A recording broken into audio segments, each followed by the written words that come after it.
Telugu cinema పరిశ్రమలో ఇప్పుడు ఎక్కడ చూసినా డైరెక్టర్లకి మంచి డిమాండ్ ఉంది. అలాంటి డిమాండ్ ఉన్న డైరెక్టర్‌లో మొదటి సినిమాతోనే బ్లాక్ బస్టర్ హిట్ కొట్టి ఒక్కసారిగా అందరూ ఆకర్షిస్తా ఉంటున్నారు. ఈ వచ్చే కొత్త తరం దర్శకులందరూ కూడా. వారిలో ముఖ్యంగా అజయ్ భూపతి గారు ఒకరని చెప్పుకోవాలి. 'ఆర్ఎక్స్ హండ్రెడ్' అనే ఒక సినిమాతోని ఎంతోమందికి ఒక కేర్ ఆఫ్ అడ్రస్‌గా అయ్యి పెద్ద హిట్‌ని అందించి తెలుగు ప్రేక్షకులందరి దగ్గర కూడా తనంటూ ఒకడిని వచ్చానని చెప్పేసి ఘనంగా ముద్ర వేశారాయన. 'మంగళవారం' అనే ఒక సినిమా ఒక బ్లాక్ బస్టర్ విజయం సాధించింది. అందులో హీరోలు, ఆర్టిస్టులు పెద్దగా ఎవరు లేకపోయినా దాదాపు 30,00,00,000 మార్కెట్‌ని చూసింది. ఆయనతో అసలు ఏంటి ఆయనకు సంబంధించిన వ్యక్తిగత విషయాలు, ఇలా అనేక విషయాలు మాట్లాడదాం. నమస్తే అజయ్ బాబు. నమస్తే అన్న. నమస్తే. సార్ కంగ్రాచ్యులేషన్స్ ఫర్ 'మంగళవారం.' Thank you. ఇప్పుడు ఎందుకు చెప్తున్నామంటే ఇప్పుడు మళ్ళీ ఒక థియేటర్ రిలీజ్ తర్వాత ఓటీటీ రిలీజ్ కూడా నిన్ననే వచ్చింది. వచ్చిన చోట అది టాప్ 10లో ఉండింది ఇప్పుడు మళ్ళీ. అందుకని చెప్పేసి ఇప్పుడు నేను ఈవినింగ్ నుంచి కూడా నేను మధ్యాహ్నం నుంచి కూడా ట్రెండింగ్లో తెలుగులో చూసే వాళ్ళందరూ కూడా ఫ్యామిలీస్తో కూడా చూస్తున్నారు సార్. అంటే నిజంగా ఒక అమ్మాయికి ఇలాంటి ఒక ప్రాబ్లం ఉంటుందా అనే ఒక క్యూరియస్ పాయింట్. నేను ముందు నుంచి చెప్తున్నా, అసలు ఇందులోనే కదా నా ఏ సినిమాల్లో కూడా ఎక్స్పోజింగ్ అనేది ఉండదు, వల్గారిటీ అనేది ఉండదు.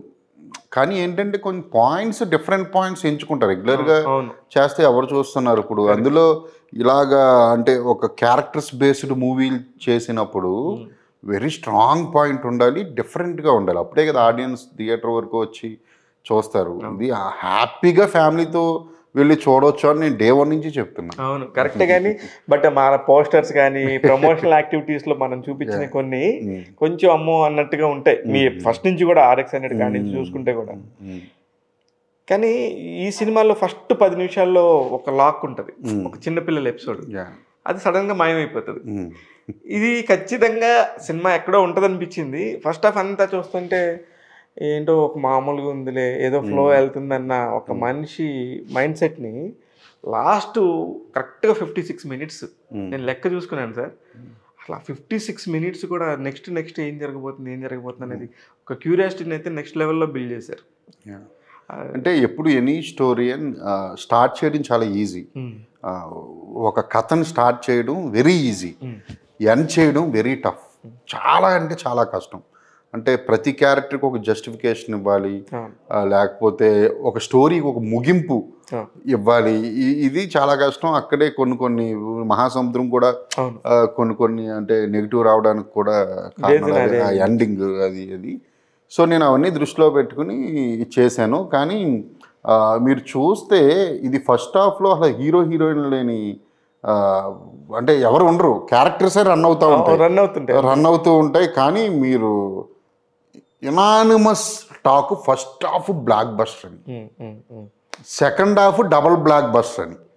ఆ ఫ్లాష్ బ్యాక్లో అమ్మాయి ఎపిసోడ్ దగ్గర ఒక సాడ్ సిచ్యువేషన్ వచ్చినప్పుడు కొంచెం ల్యాగ్ అన్నారు.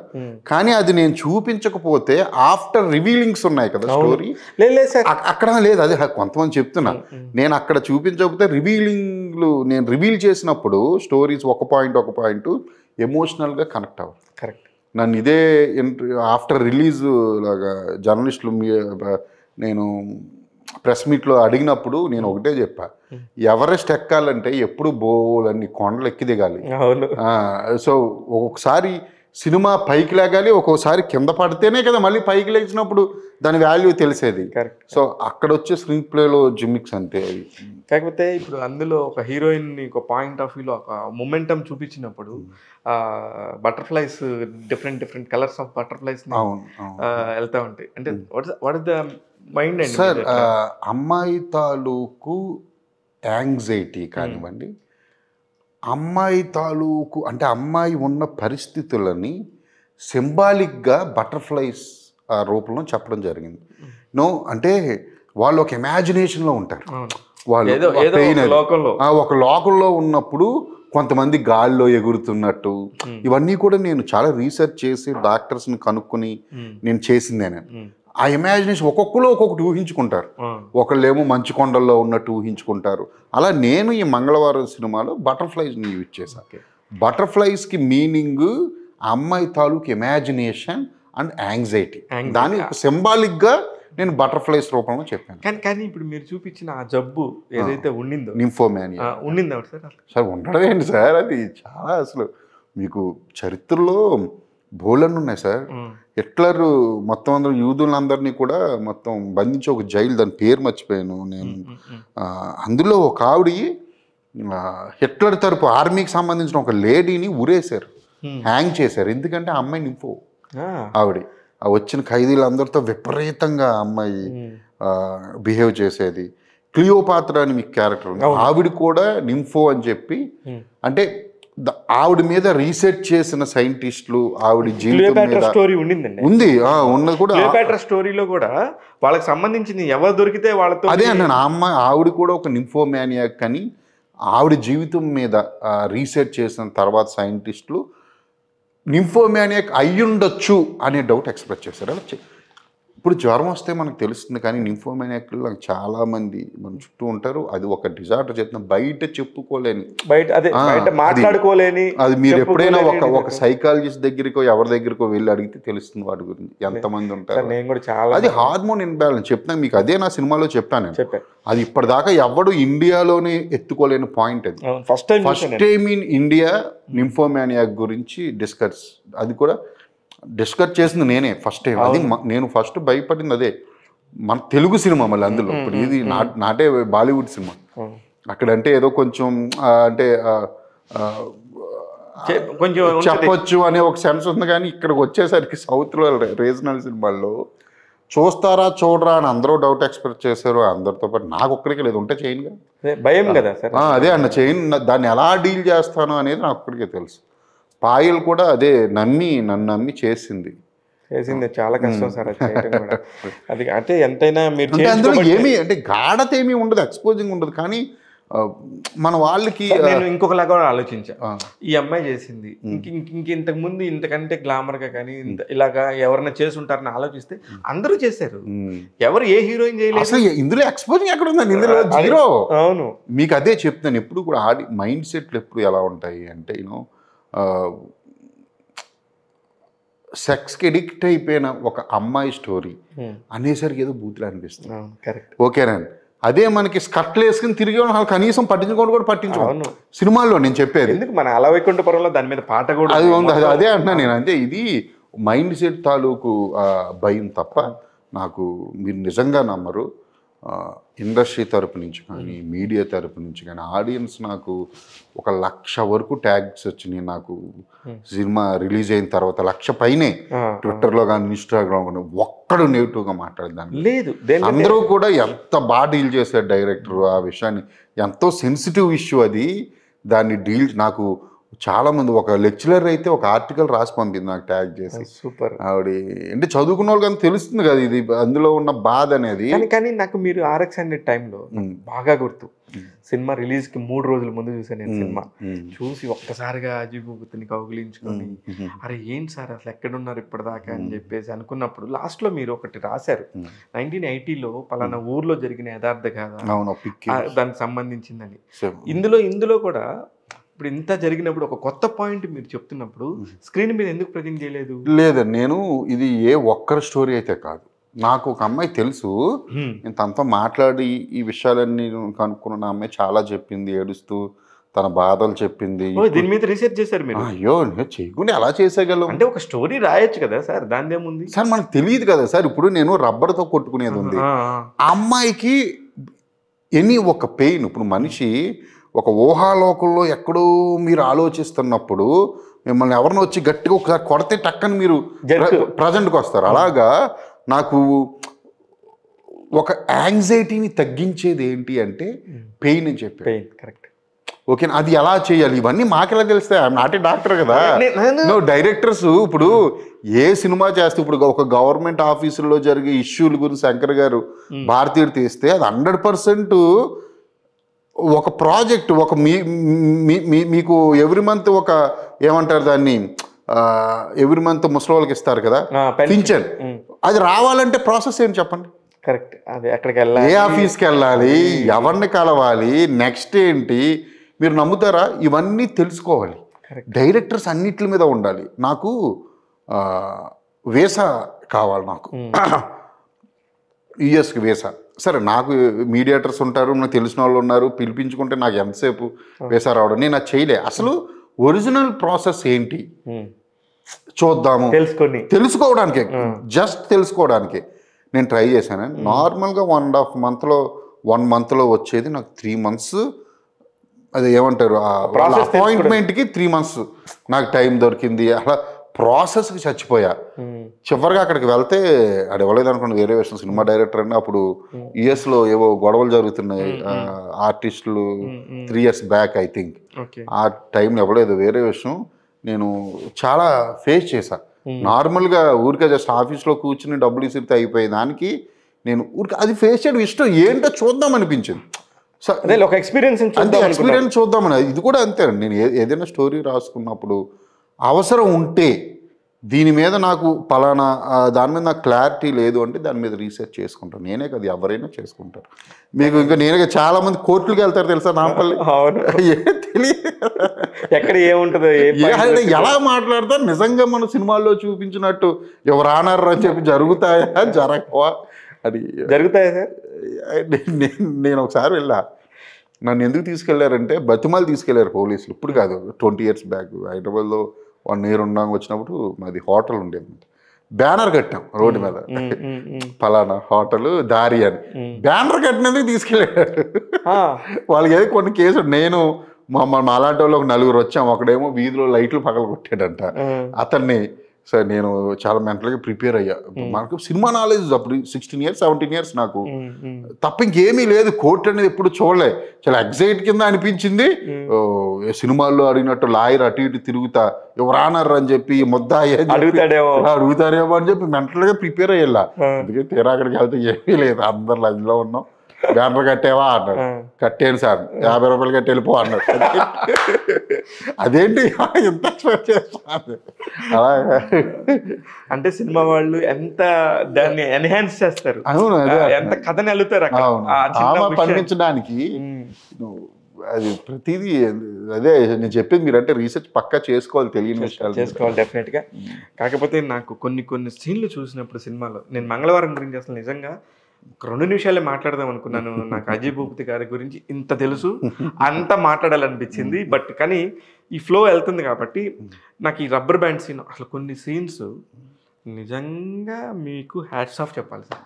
పర్టికులర్ కొన్ని సీన్స్ నాకు చైతన్య కృష్ణని మీరు తీసుకున్న అతను పర్టికులర్గా వాళ్ళ వైఫ్ క్యారెక్టర్ తీసుకున్నప్పుడు కానీ, ఆ చనిపోయిన 6 members క్యారెక్టర్, అన్నిటికంటే కనుక మీరు యానిమల్ సినిమాలో లాస్ట్ షాట్లో కనుక డైరెక్టర్ ఇలా అని చెప్పి పొమ్మన్నట్టుగా మీరు అతన్ని చూపించారు. ఎవరినైతే అతని పేరు లక్ష్మణ్ని, అసలు ఫెంటాస్టిక్ నేరేషన్ అండి. కానీ ఒక తప్పు ఏదో జరిగిందన్న ఫీలింగ్ నాకైతే ఉంది. అసలు చైతన్య కృష్ణకి ఎలా తెలిసింది వాళ్ళ వైఫ్ అని? విన్నాడు కదా సార్. మీకు అదే మీరు అంటే కాన్సన్ట్రేషన్ తప్పారు మీరు చూసి. అదే ఎక్కడ చెప్పాను, డాక్టరు ఎస్ఐ చెప్తున్నాడు కదా. అవును, ఎస్ఐ చెప్పినప్పుడు బయట ఒక షాట్ వేసాం కదా చైతన్య కృష్ణ కార్నర్లో కూర్చుని ఉన్నాడు. కార్నర్లో కూర్చుని అతను ఇంట్లో ఓపెన్ చేసేనా, ఓపెన్ చేసినప్పుడు అమ్మాయిని పీక పట్టుకుని చెప్పనా అన్నప్పుడు మనం డాక్టర్ షాట్ వేసా. జమీందారు భార్య, ఊరంతా దేవతలా నమ్మే జమీందారు. అందుకే సార్ అందుకే ఇళ్ళల్లో సినిమా చూడకూడదు, ఎందుకంటే నేను చేయగడుకోవడానికి వెళ్ళాను. ఏ డిస్టర్బెన్స్ ఉంటాయి థియేటర్లో, వేరే ఆ లోకం వేరు సార్. అది మీరు నమ్మరు, ఎంత ఎంజాయ్ చేశారంటే అసలు థియేటర్లో కేకలు అరుపులు. నాకు ఎప్పుడు ప్రతి సినిమాకి అది లక్ష్మణ్ రివీల్ అయినప్పుడు తెలుసా థియేటర్లో అసలు ఆ గోల చూడాలి. అవును, నాకు శిరీష్ గారు అదే చెప్పారు, దిల్రాజ్ గారు, శిరీష్ గారు. అలాగే అసలు శ్రీరాములో సినిమా చూస్తే తెలుస్తుంది నీకు అసలు ఎవరున్నారని సినిమాలు, హీరోలు లేరు, ఎవరు లేరు, ఆ కేకలు ఏంటి, అరుపులు. అందుకే సార్ కొన్ని సినిమా అంటే వాళ్ళు ఎప్పుడు అంటే వాళ్ళకి హీరోనే అవసరం లేదండి. అంటే వాళ్ళని ఎగ్జైట్ చేసే షాట్ వచ్చినప్పుడు చప్పట్లు కొడతారు, కేకలు వేస్తారు, అరుస్తారు, అన్నీ చేస్తారు. అది అదంతా థియేటర్ ఫీలింగ్ ఎక్స్పీరియన్స్. ఎందుకంటే RX-100లో క్లైమాక్స్ అందరూ అంటే ఒక పెయిన్తో అలా ఉండిపోయి అలా వెళ్ళి శవ ఫోటో వచ్చేసరికి పిన్ డ్రాప్ సైలెంట్ థియేటర్. ఎందుకంటే ఒక ఎమోషన్తో బయటకు వచ్చేవాళ్ళు, ఏడుస్తూ వచ్చిన వాళ్ళని ఎంతమందిని చూసాను నేను కూడా చెప్తున్నా. ఆ ఫోటో చూసినట్టు అది పాపం ఒక మనిషికి ఇలా జరిగిందా అనే ఒక ఫీలింగ్ వస్తుంది డెఫినెట్గా. అదే అనిపించింది. ఇకపోతే RX 100లో ఉన్న మోతాదు ఇందులో లేదు యాక్చువల్లీ, కానీ దీనిలో ఎక్కువ ఊహించుకున్నారు. కానీ మీరు కథ చెప్పిన విధానంలో సెకండ్ హాఫ్కి పడిపోయారు. నిజంగానే నేను మామూలుగా ఇలా చూసుకుంటా ఎంజాయ్ చేస్తున్నాను, కానీ ఆ మ్యూజిక్ ఏంటి సార్ అసలుకి? అసలు ఆ మ్యూజిక్ దగ్గర ఎలా కూర్చుని ఎలా చేయించుకున్నారు అనేది నాకు. Ajaneesh fantastic music director. తనకి అంటే అర్థం కాని మ్యూజిక్ ఇవ్వడం తెలియదు తనకి. ఒక ఆర్గానిక్ తన మ్యూజిక్లో, ఓకేనా? ఒక ఏమంటారు అంటే మ్యూజిక్ థీమ్స్ ఇస్తాడు. ఓకే, ఒక్కొక్క థీమ్. ఈ రోజు మీరు నాకు ఎన్ని రిక్వెస్ట్లు వస్తున్నాయంటే అసలు హీరోలు కూడా అడిగారు, ఓఎస్టీ ఎప్పుడు రిలీజ్ చేస్తున్నావు నువ్వు? నన్ను 2 హీరోలు music OST and original sound tracks నువ్వు ఎప్పుడు రిలీజ్ చేస్తున్నావు? అజనీష్ ఆపన్ మీద ఉన్నాడు పాపం. కాంతారా 2 బిజీగా ఉన్నాడు పాపం, ఓఎస్టీలు కూడా చేస్తున్నాడు. అవునవునవును. ఒకటే అన్నాడు, నాకు సినిమా అంతా చూసి నాకు ఏం కావాలి, ట్రైలరు టీజర్లోనే నేను అడిగిన మ్యూజిక్కే తనకు అర్థమైపోయింది. టీజర్కి ఎంత పేరు వచ్చింది మ్యూజిక్కి, ట్రైలర్ మ్యూజిక్ అయితే అసలు పిచ్చెక్కిపోయింది. అసలు ఇవన్నీ నాకేం కావాలి, నేనేం కోరుకుంటున్నా తనకు అర్థమైపోయింది. అర్థమయ్యి ఒకటే అన్నాడు, అజయ్ నువ్వు పర్ఫెక్ట్ సినిమా ఇచ్చావు, నాకు ఇంకా చెయ్యాలనిపిస్తుంది. అంత పర్ఫెక్ట్ ఎడిటింగ్, అంత పర్ఫెక్ట్ మూవీ. అసలు నేను చాలా ఎగ్జైట్ అయి ఉన్నాను. అసలు నువ్వు హ్యాపీగా మీరు ఇచ్చోండి నేను అని చెప్పి ఎప్పటికప్పుడు ఆన్లైన్లో నాకు పంపించేసేవాడు. ఇది చేస్తున్నాను, ఇది చేస్తాను. కానీ RX 100 సినిమాతో మీకు చేతన్ భరద్వాజ్ కూడా అందులో కూడా ఒక కొత్త సౌండ్, ఒక మ్యూజిక్ తోనే ఫస్ట్ సినిమాకి థియేటర్ దాకా వెళ్ళాలని చెప్పాలి. RX 100కి music only Chaitan Bharadwaj, background score Smaran అనే కొత్త కుర్రాడు.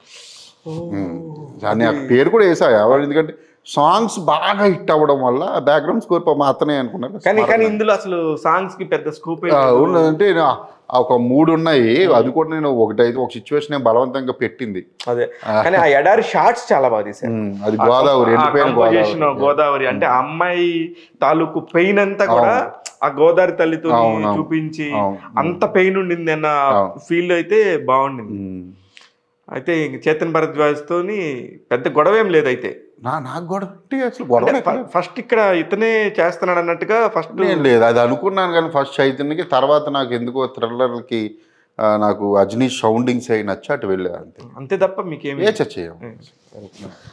ఇకపోతే ఫస్ట్ సినిమాతోనే ఇంత పెద్ద కమాండ్, వాయిస్ ఇవన్నీ ఎక్కడి నుంచి వచ్చినాయి సార్ మీకు అసలుకి?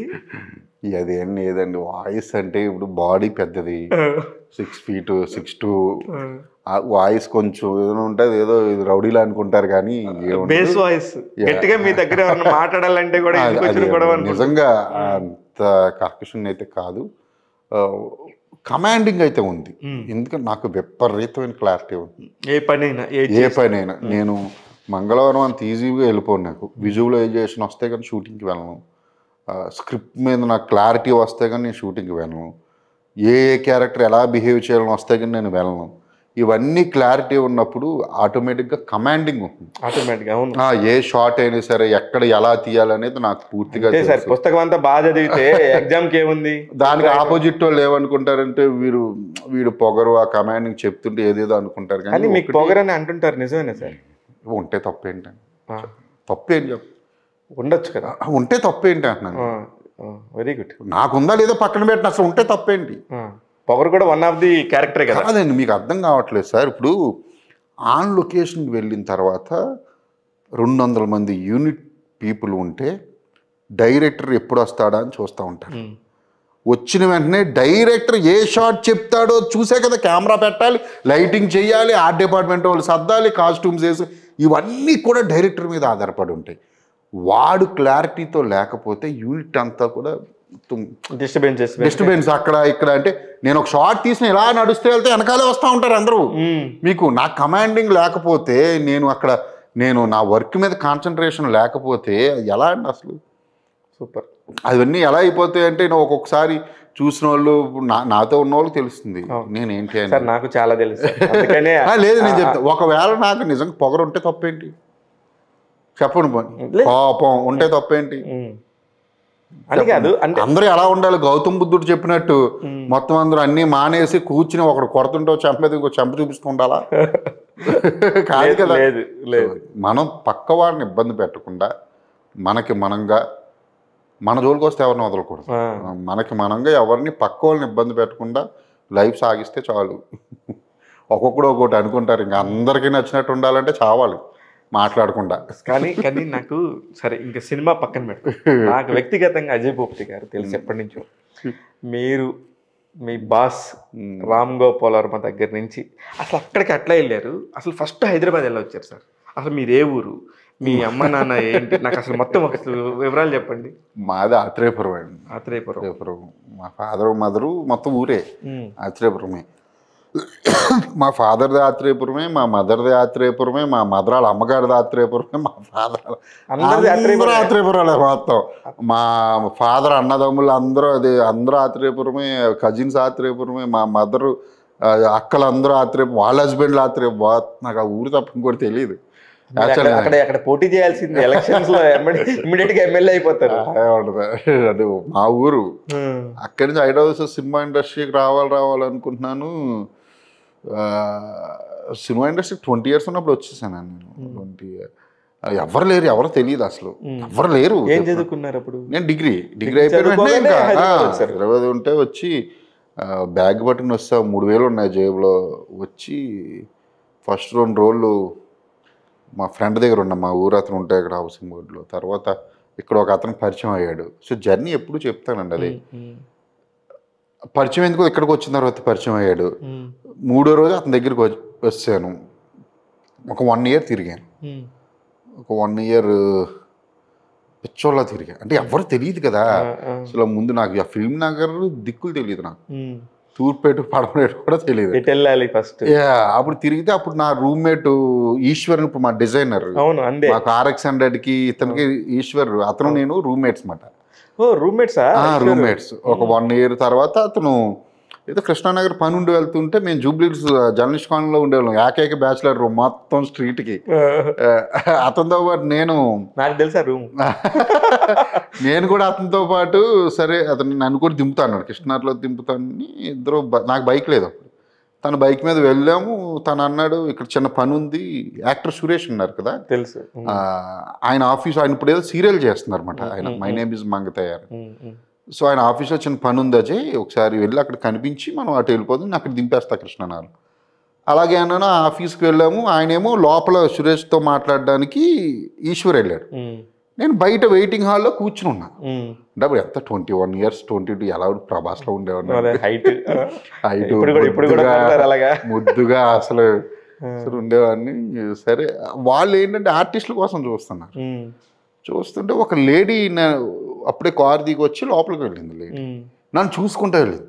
నాకేం భయం వేసింది, అంటే ఇక్కడ కూర్చోకూడదేమో, కొత్త కదండి అంతా, ఊర్ల నుంచి వచ్చావు, తప్ప ఇక్కడ కూర్చోకూడదా అని లేచి అటు ఇటు తిరుగుతున్నాను. ఈశ్వర్ ఏమో రావట్లే.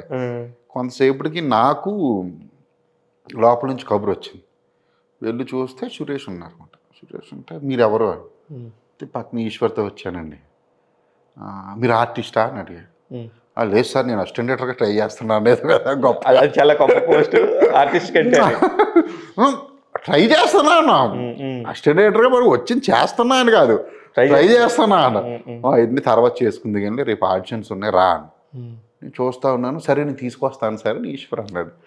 సరే వెళ్ళేదారిలో చెప్పాడు.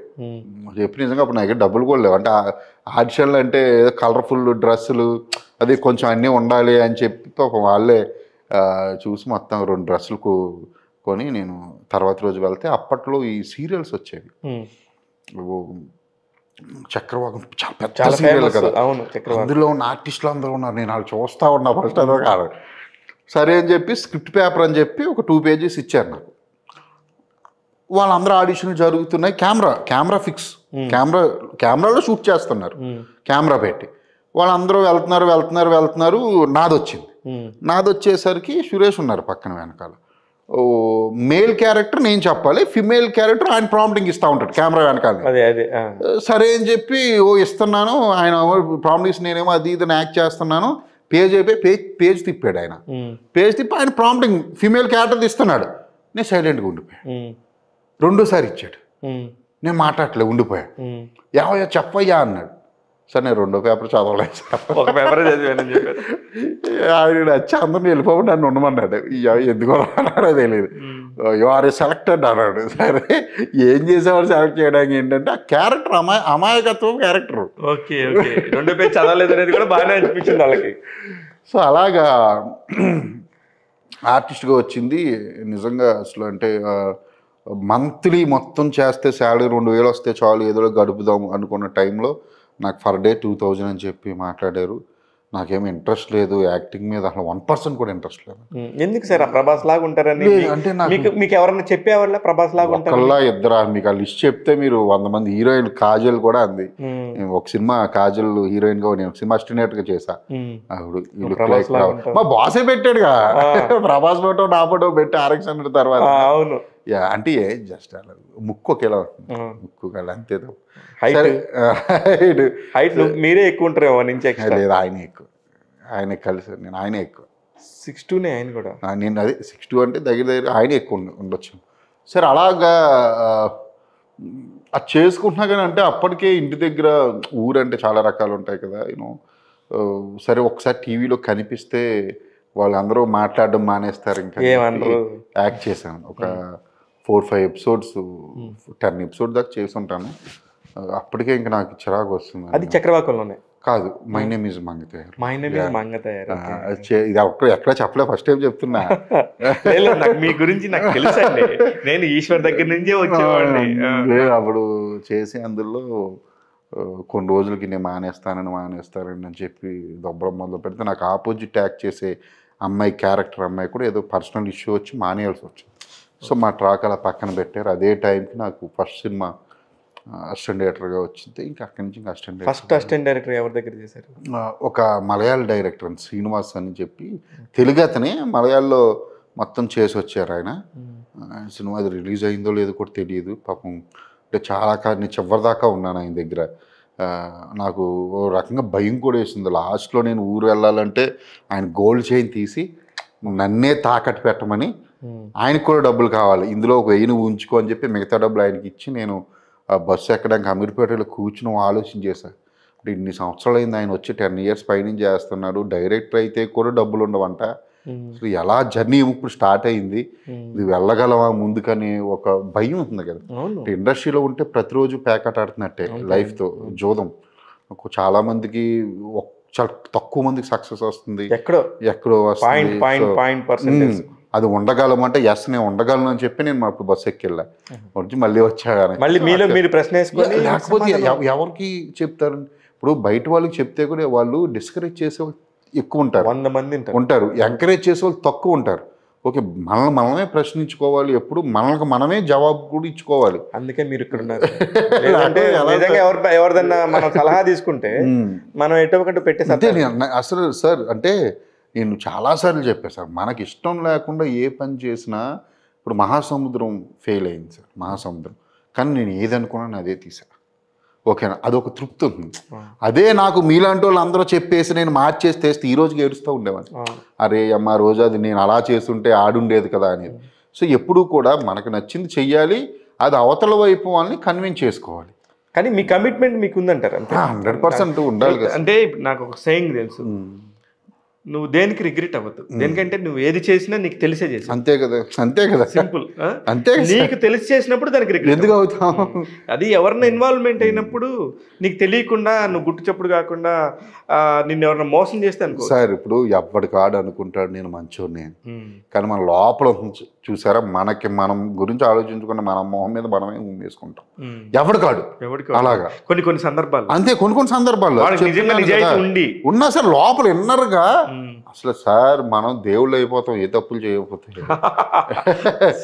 మనం మనుషుల మధ్యన ఉండలేమండి. అందుకే మీకు హిమాలయాలకు ఎందుకు వెళ్ళిపోతారంటారంటే అందరూ మనుషుల మధ్యన ఇమ్మడలేక వాళ్ళ మనస్తత్వాలు మంచోళ్ళు అందరూ వాళ్ళు వెళ్ళిపోయి వాళ్ళు అందుకే మనుషులతో మాట్లాడకుండా శూన్యంతో మాట్లాడడం కోసం వాళ్ళు ప్రశ్నించుకోవడం కోసమే వెళ్ళిపోతూ ఉంటారు, ఎవరూ లేని ప్లేసులకి. ఇవన్నీ కూడా కొత్త ఫిలాసఫీ లాగా, ఫిలాసఫీ కాదు నిజమండి అది. వాళ్ళందరూ స్వాములు వీళ్ళందరూ ఎక్కువ ఎందుకంటే డిస్టర్బెన్స్ లేని ప్లేసెస్లో ఎందుకుంటారు అంటే అది మీరు ఒక్కసారి సైలెంట్ని చూడండి, మీకు ఎటో వెళ్ళిపోతుంది మనసు. మేము తడోబా వెళ్ళాం టైగర్ ఫారెస్ట్కి. ఫారెస్ట్ మధ్యలోకి తీసుకెళ్ళాక జీప్ ఆపి ఇంజిన్ ఆపి, సార్ ఫీల్ సైలెంట్ సార్ అంటే కొంచెంసేపు సైలెంట్గా ఉంది ఫీల్ అవ్వండి అని కళ్ళు మూసుకుంటే భయం వేసింది. కట్టిక చీకటి, అసలు సైలెన్స్ ఉంటే అసలు పిన్ డ్రాప్ సైలెంట్లో మనం కాదు ఈ ప్రపంచంలో ఎన్ని ఉన్నాయో తెలుస్తాయి. ఇక్కడ 1,00,000 మిడతలు అరిస్తే ఎలా ఉంటుంది సౌండ్ మీరు ఎప్పుడు చూసారా బాబోయ్? అసలు అటువంటి సౌండ్ మళ్ళీ ఒకేసారి ఆపుతాయి అన్ని. పిన్ డ్రాప్ సైలెంట్లో ఉంటే భయం వేస్తుంది అసలు. అవన్నీ చూడాలి. అది ఎక్కడికో వెళ్ళిపోతున్నాం మనం. అంటే అనుభూతి చెందాలి సార్ కొన్ని విషయాలు. మీరు బుక్ చదివితే కూడా వాడు రాసే 4 లైన్లకి మనం ఎక్కడో కనెక్ట్ అయితే ఎక్కడో ఉంటాం కదా. మీకు బుక్ చదివింది ఎప్పుడు ఎక్కువ గుర్తుంటాయి. కరెక్ట్. మీరు సినిమా చూసిన దానికన్నా అసలు మీరు ఏమంటారు ల్యాప్టాప్లు ఎక్కడెక్కడ దానికన్నా బుక్కుల్లో చదివింది ఎక్కువ గుర్తుంటాయి. నేను అసిస్టెంట్ డైరెక్టర్గా అలా చేసుకుంటూ 1-2 సినిమాలు చేసుకుంటూ ఆర్జీవి దగ్గర చందు అని అప్పుడు సీఈఓ ఉన్నాడు మా ఫ్రెండ్ ఎప్పటి నుంచో ముందు నుంచి. నాకు ఆర్జీవి దగ్గర రౌడీగా వచ్చింది అవకాశం. నేను అప్పుడు బాస్ని కలవడం అది నాకు బాగా ఇష్టం. ఆయన అంటే కాదు కాదు కాదు సార్, నాకు ఒక క్వశ్చన్ ఉంది, అందుకని ముందు ఆర్జీవి గారిది ఎంట్రీ ఇవ్వద్దు అప్పుడే. అసలుకి ఇప్పుడు జరుగుతూ ఉండింది 3,000-4,000 రూపాయలతో లాటరీ కొట్టి బతుకుదాం అనుకున్నప్పుడు హైదరాబాద్లో బతకగలను, ఇంట్లో కూడా మనం చెప్పేసేయచ్చు ఏం ప్రాబ్లం లేదు, నాకేం ప్రాబ్లం లేదు అనుకుని ఈ రోజు నుంచి ఇంక ఇక్కడే అని చెప్పేసి మీరు ఫిక్స్ అయిన డేట్ ఏంటి? ఎప్పుడు అది ఎట్లా డేట్ నాకు గుర్తులేదు. డేట్ ఐ మీన్ 2007 ఎండింగ్ అనుకుంటా. ఐ థింక్ 2007 ఎండింగ్కి వచ్చాను హైదరాబాద్.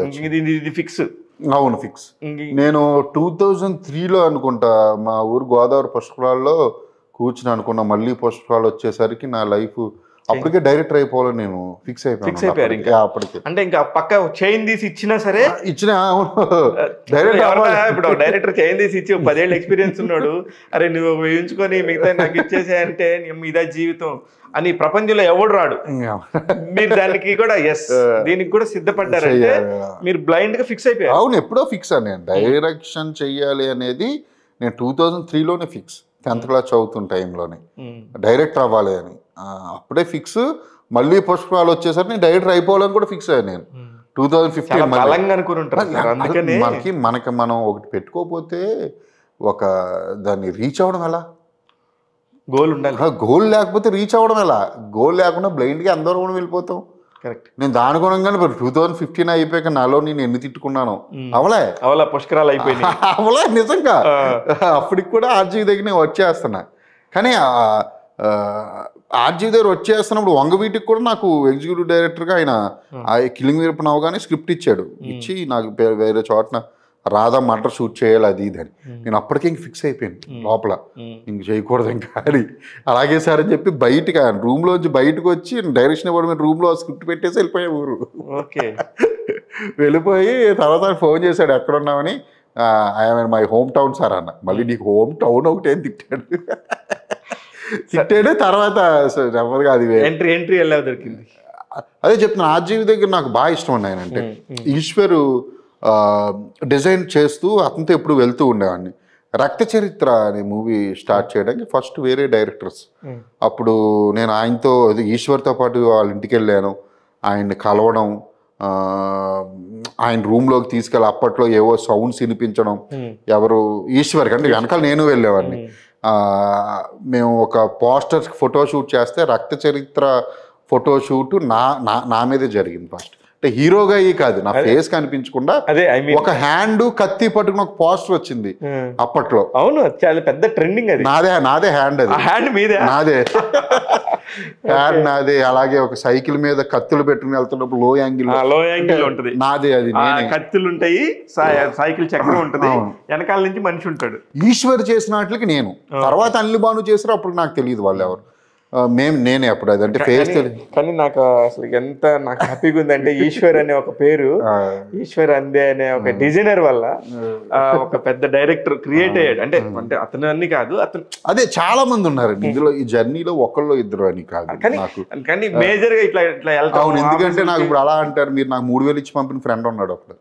ఫస్ట్ 3,000 తీసుకుని వచ్చాను అన్నాను కదా, అతని పేరు కూడా ఉన్నాడు మధు అని ఫ్రెండ్. సో ఇలా అందరూ కారణం ఒకళ్ళు ఇద్దరు అనే కాదు. ఈ జర్నీలో ప్రతి ఒక్కళ్ళు కారణమే అన్న. చాలామంది సక్సెస్ అవ్వడానికి.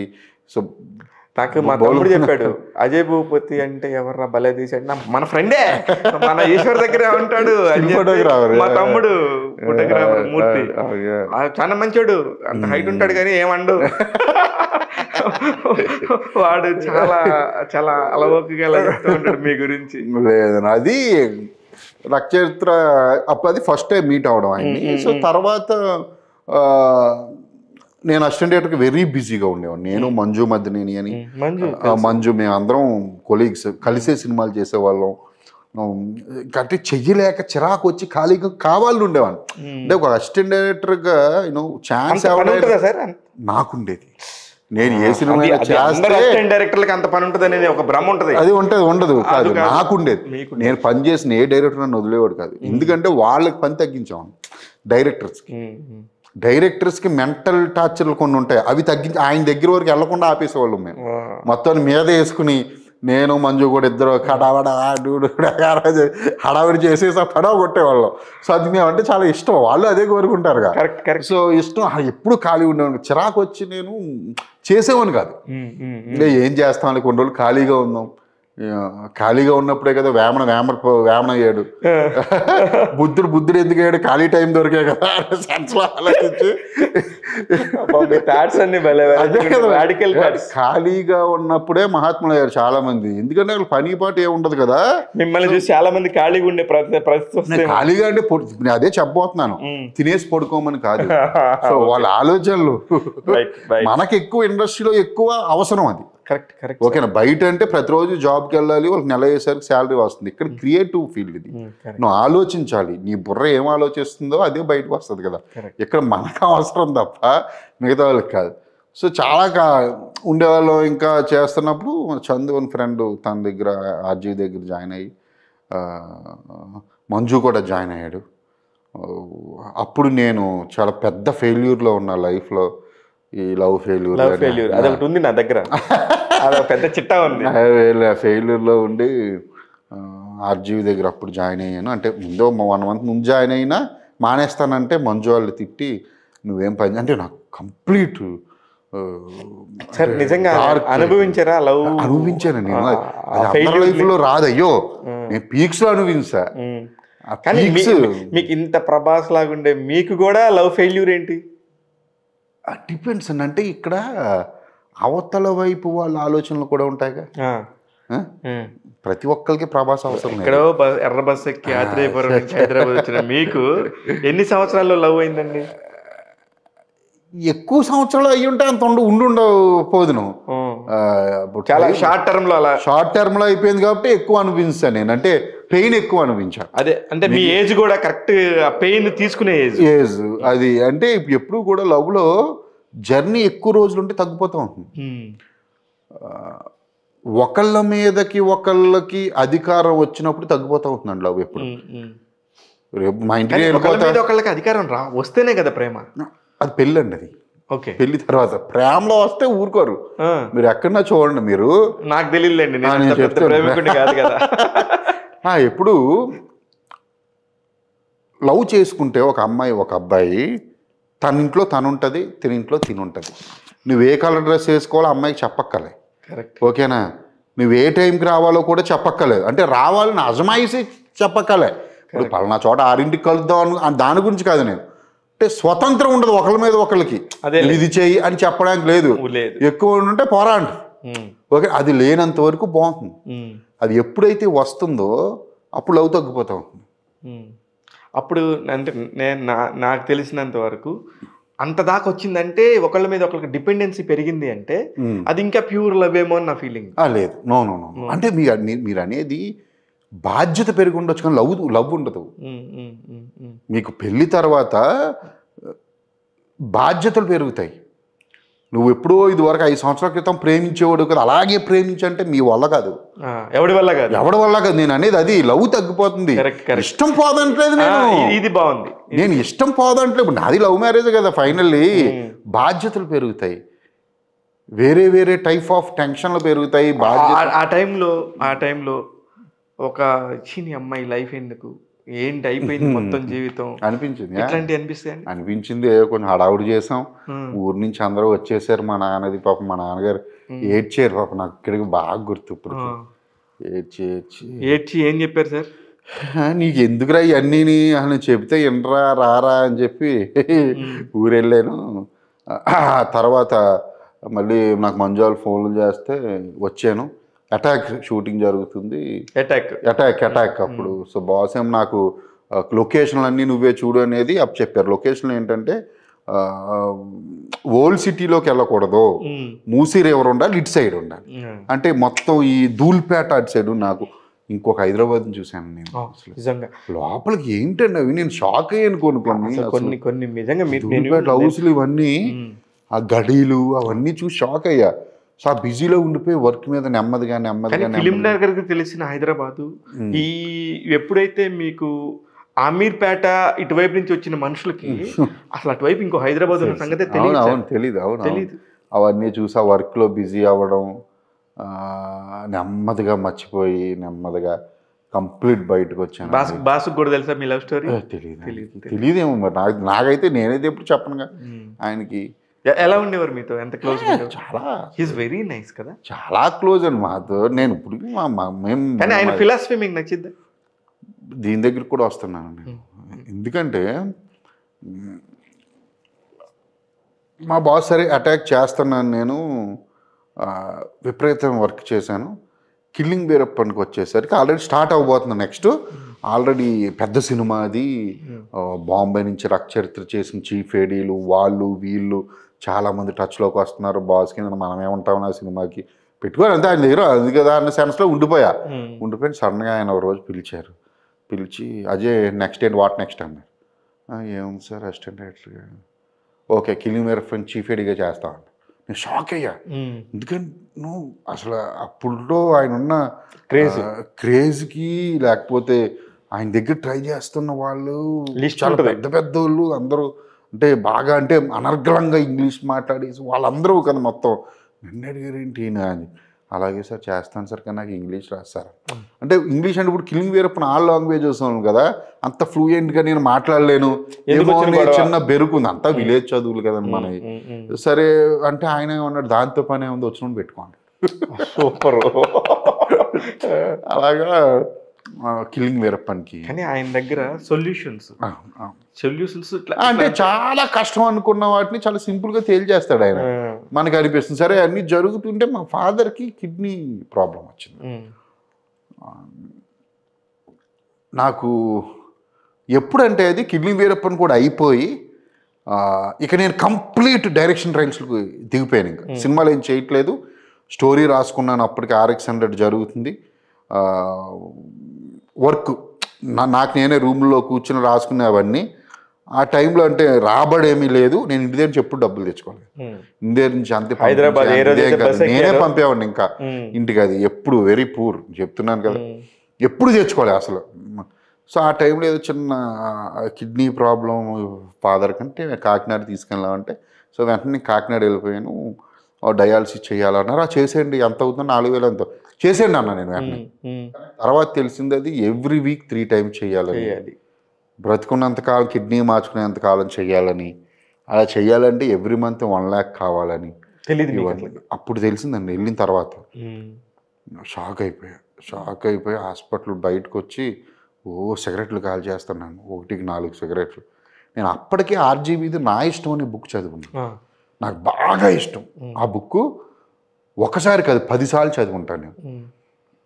నాకు డబ్బు కావాలి. అప్పుడు ఎవడిస్తాడు? ఇప్పుడు హాస్పిటల్ ఖర్చులకి, లేకపోతే ఈ దరిద్రాలని చెప్తున్నా ఇంటర్వ్యూ ఎప్పుడు ఎక్కడ చెప్పలే, పర్లేదు కదా.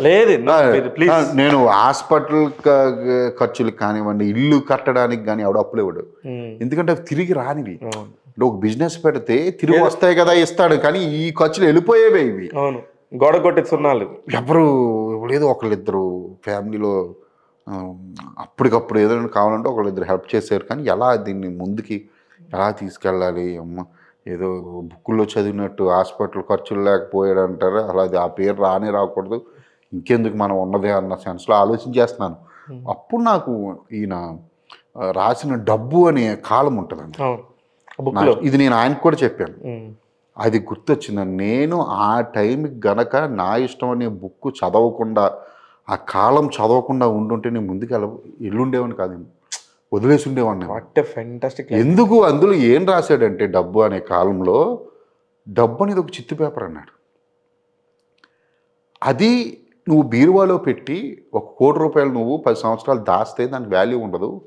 చిత్తు పేపర్ అది అంతే. నువ్వు దాన్ని డిస్ట్రిబ్యూట్ చేయాలి. నువ్వు బిజినెస్ పెట్టావు, నీ దగ్గర నుంచి ఆడి దగ్గరికి వెళ్తుంది, వాడి దగ్గర నుంచి ఈ దగ్గరికి వెళ్తుంది. దాన్ని ఎప్పుడైతే నువ్వు డబ్బును డిస్ట్రిబ్యూట్ చేస్తావు దానికి వాల్యూ పెరుగుతుంది అప్పుడు అని. రొటేషన్. ఈ మాట నాకైనా తెలివి తక్కువ అని నేను అనుకున్న వాళ్ళ దగ్గర, నా ఫ్రెండ్స్ దగ్గర చెప్పి డబ్బులు ఆడడం.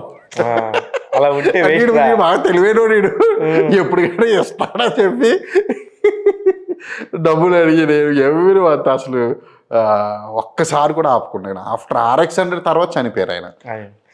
సక్సెస్ చూసారు, అదే చూసారు అన్నాను. అంటే అప్పటికి కళ్ళు కూడా ప్రాబ్లం వచ్చినాయి పాపం. థియేటర్కి వెళ్ళి విన్నారు సినిమాని. అప్పటికి స్టార్ట్ అయినప్పటికీ అది. సో అప్పుడు నేను అందుకే వెరీ హ్యాపీ. నేను ఇప్పుడు డబ్బు లేక చనిపోలేదు అనేది ఎక్కడ రాలే. సో సక్సెస్ అంతా చూసారు. నాకు అదే చెప్తున్నాను. అందుకే మీరు ఇందాక అడిగారు కదా ఫిలాసఫీ అర్థం. ఆయన ఫిలాసఫీ పనికొచ్చేవాడికి పనికి వస్తాయి అంతే. మనం తీసుకునే దానిలో ఉంటుంది అంతే కదా. సింపుల్. అయితే ఇప్పుడు మీరు ఇందాక మాట్లాడితే ఈ దరిద్రాలని చెప్పొచ్చు. ఇది దరిద్రాలు కాదండి, ఇది లైఫ్. లైఫ్ ఒక్కొక్కటిది ఒక్కోలా ఉంటుంది. కానీ ఇందులో ఉన్న బ్యూటీ ఏంటంటే, మనకి ఆకలి విలువ తెలుసు, దప్పిక విలువ తెలుసు, డబ్బు విలువ తెలుసు. ఈ విలువలన్నీ తెలిసినప్పుడు ఏమవుతుందంటే ఒక గొప్ప డైరెక్టర్ పుడతాడు. అది మీరు. నాకు జర్నలిస్ట్ కాలనీ దగ్గర నుంచి కృష్ణానగర్ దాకా రోడ్డు కొన్ని ఎత్తుపల్లాలన్నీ తెలుసు. ఎందుకంటే కాదు, బండి కొనుక్కున్న తర్వాత నేను బండి ఎక్కడ ఇంజిన్ ఆఫ్ చేయాలి, ఎక్కడ డౌన్ వెళ్ళాలి, ఎక్కడ అప్పు అన్నీ తెలుసు. అదే చెప్తున్నా, అట్లా అన్ని తెలిసిన వాడి దగ్గర నుంచే అది వస్తుందండి, ఆ క్రాఫ్ట్ వస్తుంది. అదే బ్యూటిఫుల్ క్రాఫ్ట్. ఇకపోతే ఇప్పుడు ఆర్జీవి గారు పెట్టే ట్వీట్లు కానీ వీటన్నిటి మీద రకరకాలుగా వస్తూ ఉంటాయి. వీటి మీద మీ అభిప్రాయం ఏంటి? నేను చాలాసార్లు చెప్పాను, నాకు అవి ఏమి ఇష్టం ఉండవు. నేను ఇష్టపడేది డైరెక్టర్ రామ్ గోపాల్ వర్మని అని 100 సార్లు చెప్పానండి ఇప్పటికి. ఆయన పర్సనల్లో మీరు చాలామంది హేక్ చేసినట్టే నేను కూడా హేక్ చేస్తా. ఆయన అనవసరంగా కెలుగుతూ ఉంటారు అందరినీ. అదేంటనేది ఆయనకే తెలుసు, మాకేం తెలియదుగా. నేనే కాదు, ఆయన శత్రువులు కూడా ప్రేమిస్తారు ఆయన సినిమాల్ని. నేను కూడా సేమ్ అదే కోవకు చెందిన. కానీ ఆయన వ్యక్తిగతంగా ఇట్లా చేసే ఎవరు క్షమించారు, నాకు అనవసరం. అది నాకు అనవసరం. అది ఎలా ఉంటుంది మీ రిసెప్షన్? చాలా ఎప్పుడు సినిమా గురించే మాట్లాడుకుంటాం. ఎవ్రీ వీక్ వన్స్ అయినా కలుస్తాను. కలుస్తారా? Every week. మొన్న కూడా 1 వీక్ అయి ఉంటుంది అది తెలిసి కలిసి. 1 వీక్ అయిందా, కొంచెం ఎక్కువ అయిందో కొంచెం. ఎప్పుడు కలుస్తాను, ఆఫీస్ మెసేజ్ చేస్తాను, వచ్చాయంటే వెళ్ళిపో. అయితే మాకు చాలా ఫ్రీడమ్. సిగరెట్లు కాల్చుకుంటాం, ఎదురుకుండా కాలుస్తాను నేను. ఆయన ఒకసారి ఎప్పుడో కిల్లింగ్ మీరు ఎప్పుడున్నప్పుడు సిగరెట్ కాల్చి ఆయన వస్తున్నాడు, లెగిస్తేనే తిట్టాడు ఆయన. నువ్వు సిగరెట్ నువ్వు కాదు పక్కెళ్ళి కొంచెం. అంటే అంత ఫ్రీడమ్ ఉందండి ఆయన దగ్గర. ఎప్పుడు సినిమాల గురించి మాట్లాడుకుంటాం, సినిమాలు ఆయన మూవీస్ గురించి మాట్లాడతాం. నా మూవీస్ గురించి ఇలా అన్నారు అని చెప్తాడు. నాకు ఎప్పుడు ఫస్ట్ మెసేజ్ ఆయన నాకు మంగళవారానికి కూడా మెసేజ్ పెట్టాడు, hearing very good talk Ajay, congratulations అని పెట్టాడు ఆయన. RX100 ఆయనే ఫస్ట్ ట్వీట్ చేసిన సెలబ్రిటీ ఆయనే. అంత ఇంకేం కావాలి. Very happy. మీ మ్యారేజ్ లైఫ్కి వచ్చేళ్ళకే ఇక్కడ కూడా ఇంకో లవ్ స్టోరీ. మొత్తం ఎన్ని లవ్ స్టోరీలు ఉన్నాయి సార్ మీకు? 8 ఉన్నాయి. అంటే ఇక్కడ లవ్ అంటే ఏమైపోతుందంటే, నాది ప్రేమించే మనసు సార్. మీరు కూడా ఆర్జీవి గారి లాగా ప్రేమించే మనసు లేదు. నేను అందరినీ సిన్సియర్గా లవ్ చేస్తాను. అంటే నేను 8 మందిని. 8 అంటే నేను చెప్పేది నేను 6th క్లాస్ నుంచి చెప్తున్నా. 6th క్లాస్ మీరు అప్పుడు 6th క్లాస్ లో లవ్ ఎలా ఉంటుందండి? పుట్టేసింది సార్. మేము అందరం ఎందుకు పుట్టదు సార్, అంత సిన్సియర్గా పుట్టేదేమో. అదే లవ్ అంటే పెళ్లి చేసుకో అనేది తెలియదు అప్పుడు. సినిమాల ప్రభావం, ఇంకోటి ఇష్టం అంతే. ఇప్పుడు సార్ అదే చెప్తున్నాను. ఇంత హైట్ అసలు ఎప్పుడయ్యారు చెప్పండి? ఇంకా అప్పటి నుంచే పెరుగుతూ ఉంటాం కదా. అదే 6th ఆ టైంకి. ఏది ఇప్పుడు 100 మంది అమ్మాయిల్లో మన కన్ను ఎవరినో వెతుక్కుంటుంది సార్. అంటే మన మైండ్ సెట్కి కొన్ని ఒక ఇది ఉంది, ఏమంటారు దాన్ని, మనిషి అనేవాడు అంటే ఒక టైప్ ఆఫ్ అమ్మాయి ఫేసు చుట్టూ ఏమంటారు ఇన్ని సెంటీమీటర్లు ఇది పొడవు, ఇన్ని సెంటీమీటర్లు గడ్డం, ఇలా ఉన్న అమ్మాయికి ఇటువంటి అబ్బాయి నచ్చుతాడు అనేది ఏదో ఒక థియరీ ఉందండి. అది నాకు కరెక్ట్గా రావట్లేదు చెప్పడానికి. అలాగా మనకి మన మైండ్ సెట్కి ఎవరు దొరుకుతారని టక్కన ఎవరో కనిపిస్తారు, అది ఇష్టం అనుకుంటారు. అదే అట్లా కానీ అవతల మనిషితో కూడా మీరు మాట్లాడి కమ్యూనికేట్ చేసి లేదు. నేను లవ్ చేసిన ప్రతి అమ్మాయికి నేను చెప్పాను. అందరికి నేను లవ్ చేసిన ప్రతి అమ్మాయికి నేను చెప్పాను. అమ్మాయికి తెలిసి నేను లవ్ చేస్తాను, ఒకే ఒక్క అమ్మాయి తప్ప. ఓకేనా? సరే, ఆ అమ్మాయి పక్కన పెడితే అందరికీ చెప్పాను, అందరూ రిజెక్టెడ్. అందరు రిజెక్టెడా? అమ్మాయి ఒక్కళ్ళు ఎస్ చెప్పింది లేదు, మా వైఫ్ తప్ప. అవునా? మరి ఇప్పుడు లవ్ ఫెయిల్యూర్ అయినప్పుడు కూడా రిజెక్టెడేనా? అది పెద్ద రిజెక్టెడ్. అది two sides love, two side లాస్ట్లో మోసం. అదే ఆరక్షన్. అదే RX 100. అది ఎగ్జాక్ట్లీ మీ లైఫ్ స్టోరీనే అని అది అందరికీ తెలుసు. బట్ పాయింట్ ఆఫ్ మీరు ఆ శివని తీసుకుని, శివ చేసింది hero characterization, correct, reflection of ఇమ్మనేసా. అంతే. అతని స్టోరీ నేను ఎక్కడ ఇప్పుడు చెప్తే మా ఆడియన్స్ చాలా మంది ఫీల్ అవుతారని ఎప్పుడు నేను ఎక్కడే చెప్పలే. కానీ నాకు తెలుసు మీరంటే మీ పర్సనల్ లైఫ్ లో నేను కూడా అబ్జర్వ్ చేసింది, ఫ్రెండ్స్ ద్వారా తెలుసుకుంది. పాపం అతన్ని చాలా భయంకరంగా మోసం చేసింది ఆమె. చాలా డిప్రెషన్ లో ఉండేవాడు. నాకు అది కాక మీరు ఇప్పటిదాకా మాట్లాడుతున్న మంజు నాకు చాలా క్లోజ్ ఫ్రెండ్. అవునా? చాలా అంటే చాలా క్లోజ్ ఫ్రెండ్. మంజు ఏమేం చేస్తాడు, ఎన్ని కథలు ఉంటాయి మంజు. నేను మంజు బెస్ట్ ఫ్రెండ్స్, ప్రతిరోజు కలుస్తాను. అదే మంజు వస్తాడు ఇక్కడికి. మంజు నాకు బాగా క్లోజ్. శివర్ ఎక్కడా అంటాడు, వస్తాడు అని. షార్ట్ లో ఉంటే షార్ట్ లో వచ్చేస్తాడు. అలా బతకాలండి నిజంగా కూడా. అందుకని మీ బ్యాచ్ అందరంటే కూడా నాకు కొంచెం ఒకలాంటి, అరే ఇలా చూస్తే అడ్మైరింగ్ గా. అందుకే మిమ్మల్ని కూడా నేను ఒక హీరో దగ్గరికి తీసుకెళ్ళి, సార్ మీరు డైరెక్ట్ చేయండి బాగుంటుందని. నేను అజయ్ గారు అయితే బాగుంటుంది, అజయ్ గారు అయితే బాగుంటుందని నేను చాలా చెప్పి చూశాను. కానీ అవతల వాళ్ళు ఎందుకో మరి తెలియలేదు.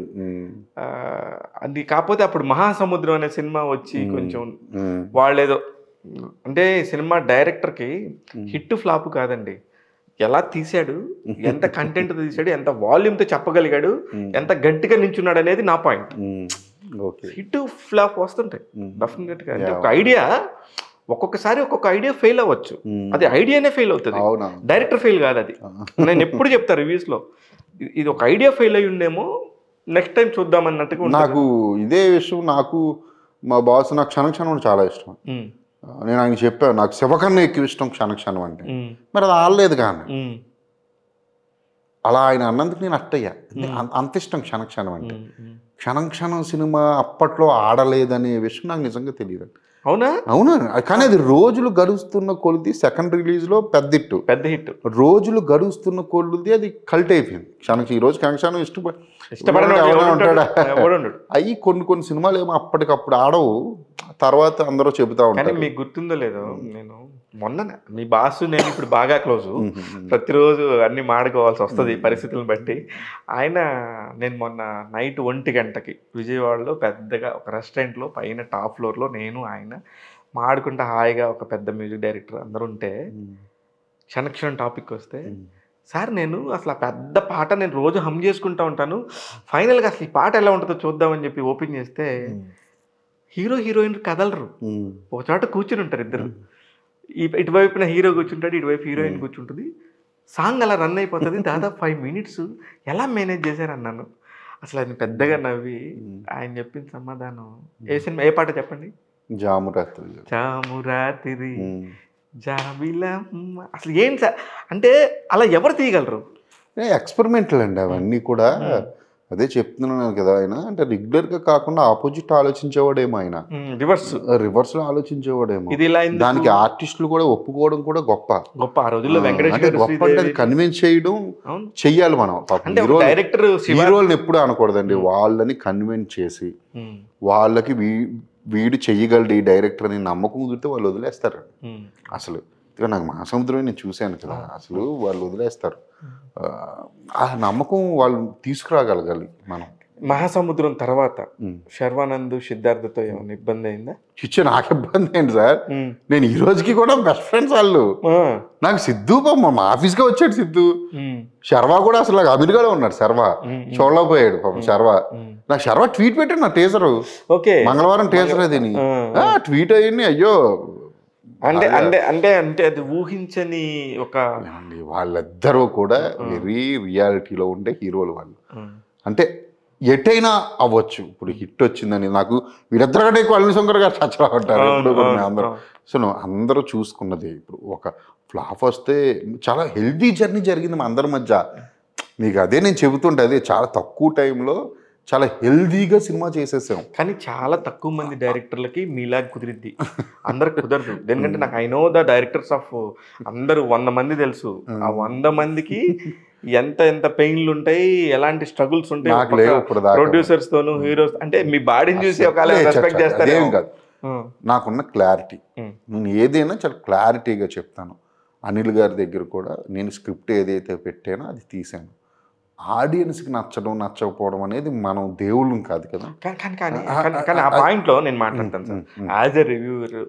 సినిమా చూసి ఒక ఆడియన్స్గా, ఒక రివ్యూ రైటర్గా నాకు అసలు ఏం నాకు అర్థం కాల. నాకు బేసికల్గా ప్రామిస్గా మీ RX 100ని నేను ఎంత పిచ్చిగా ఇష్టపడ్డానో నాకు ఇంకా గుర్తు. ఎందుకంటే 4 రోజులు ముందు చూడటం వల్ల నాకేమైంది, తమిళ్ది మీకు అవ్వాల బిజినెస్, ఆ తమిళ్ బిజినెస్ నేను చేద్దామని పిచ్చిగా నా ఫ్రెండ్కి ఫోన్ చేశా.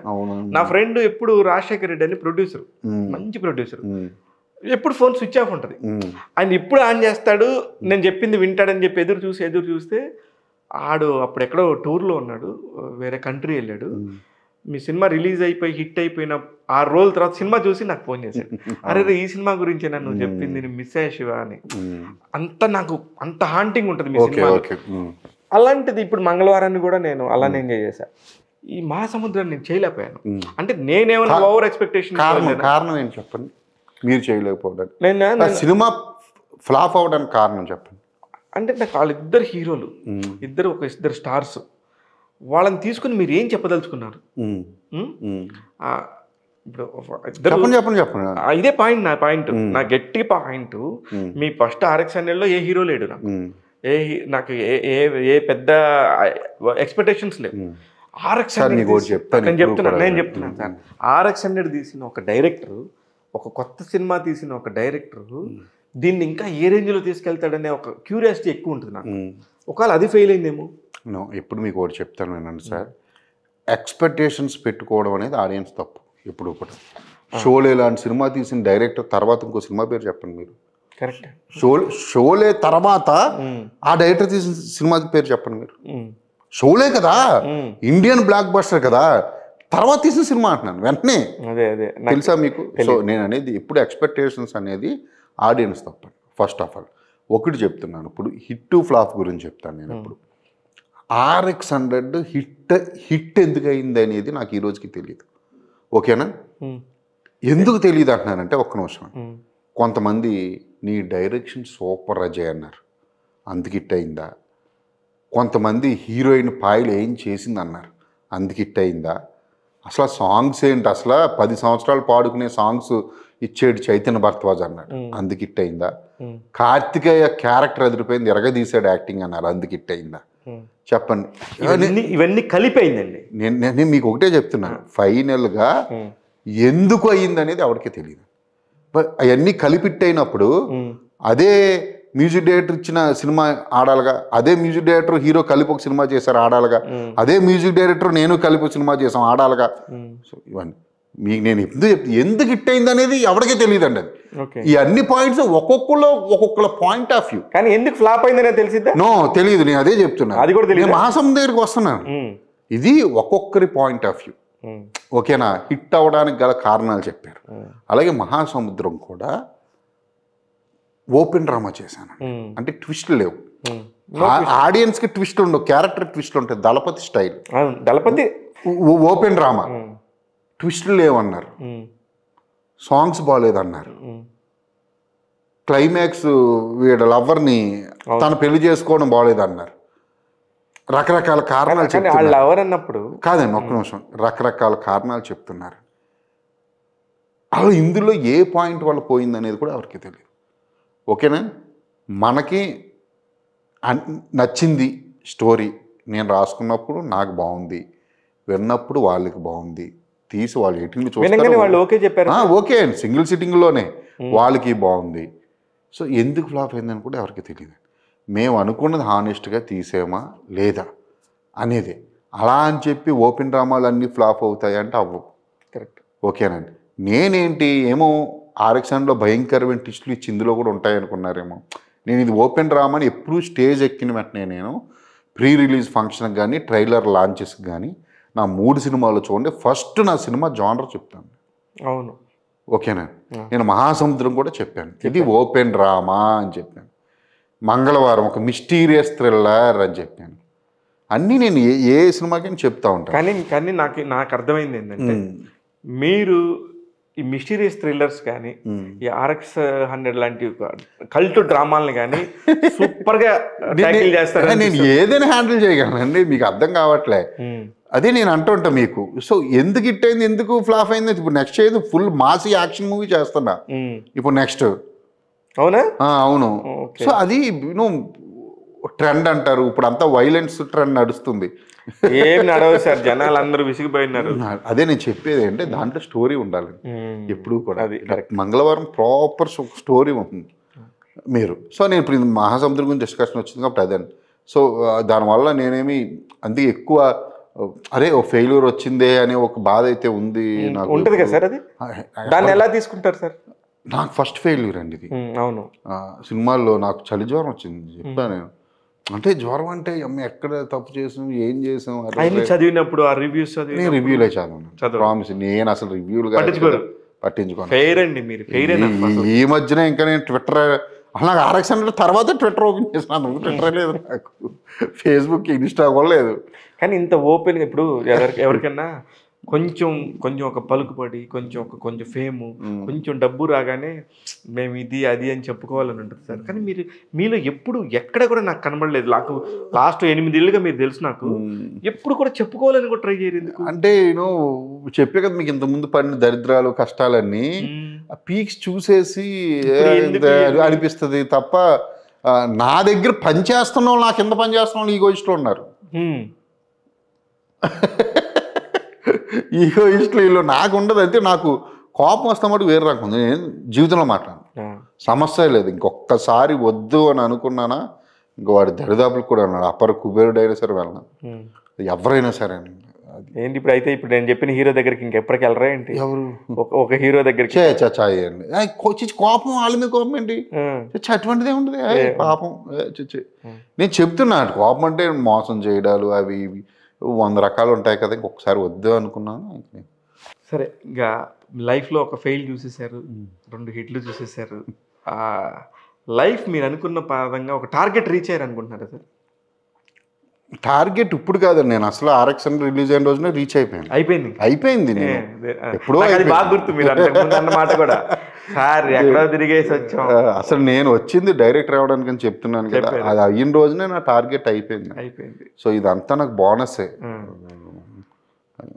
అదైతే పిచ్చ క్లారిటీ ఉంది నాకు. ఇప్పుడైతే మీరు హిమాలయాల్లోకి వెళ్ళిన ఫీలింగ్ ఉంది. అంటే వాట్ అంటే ఇదే కదా లైఫ్, ఇంతే కదా. దీనికోసం అని టెన్షన్స్ ప్రెజర్స్ ఏముంటావు అంటే ఎందుకు అంటున్నాను నేను అంటే ఒక వర్క్ అవగొట్టాలనే ప్రెజర్ ఉంటుంది తప్ప ఎక్కడికో వెళ్ళిపోవాలనేది లేదు. నాకు బాలీవుడ్ నుంచి ఎన్ని అవకాశాలు వచ్చినాయి తెలుసా? ఆఫ్టర్ మహాసముద్రం నాకు వచ్చిన అవకాశాలు ఎక్కువ RX 100 కన్నా. అవునా? ఇండస్ట్రీ, మన ఇండస్ట్రీ దగ్గర నుంచి కానివ్వండి, బాలీవుడ్ నుంచి కానివ్వండి, మీరు నంబర్ చెప్తే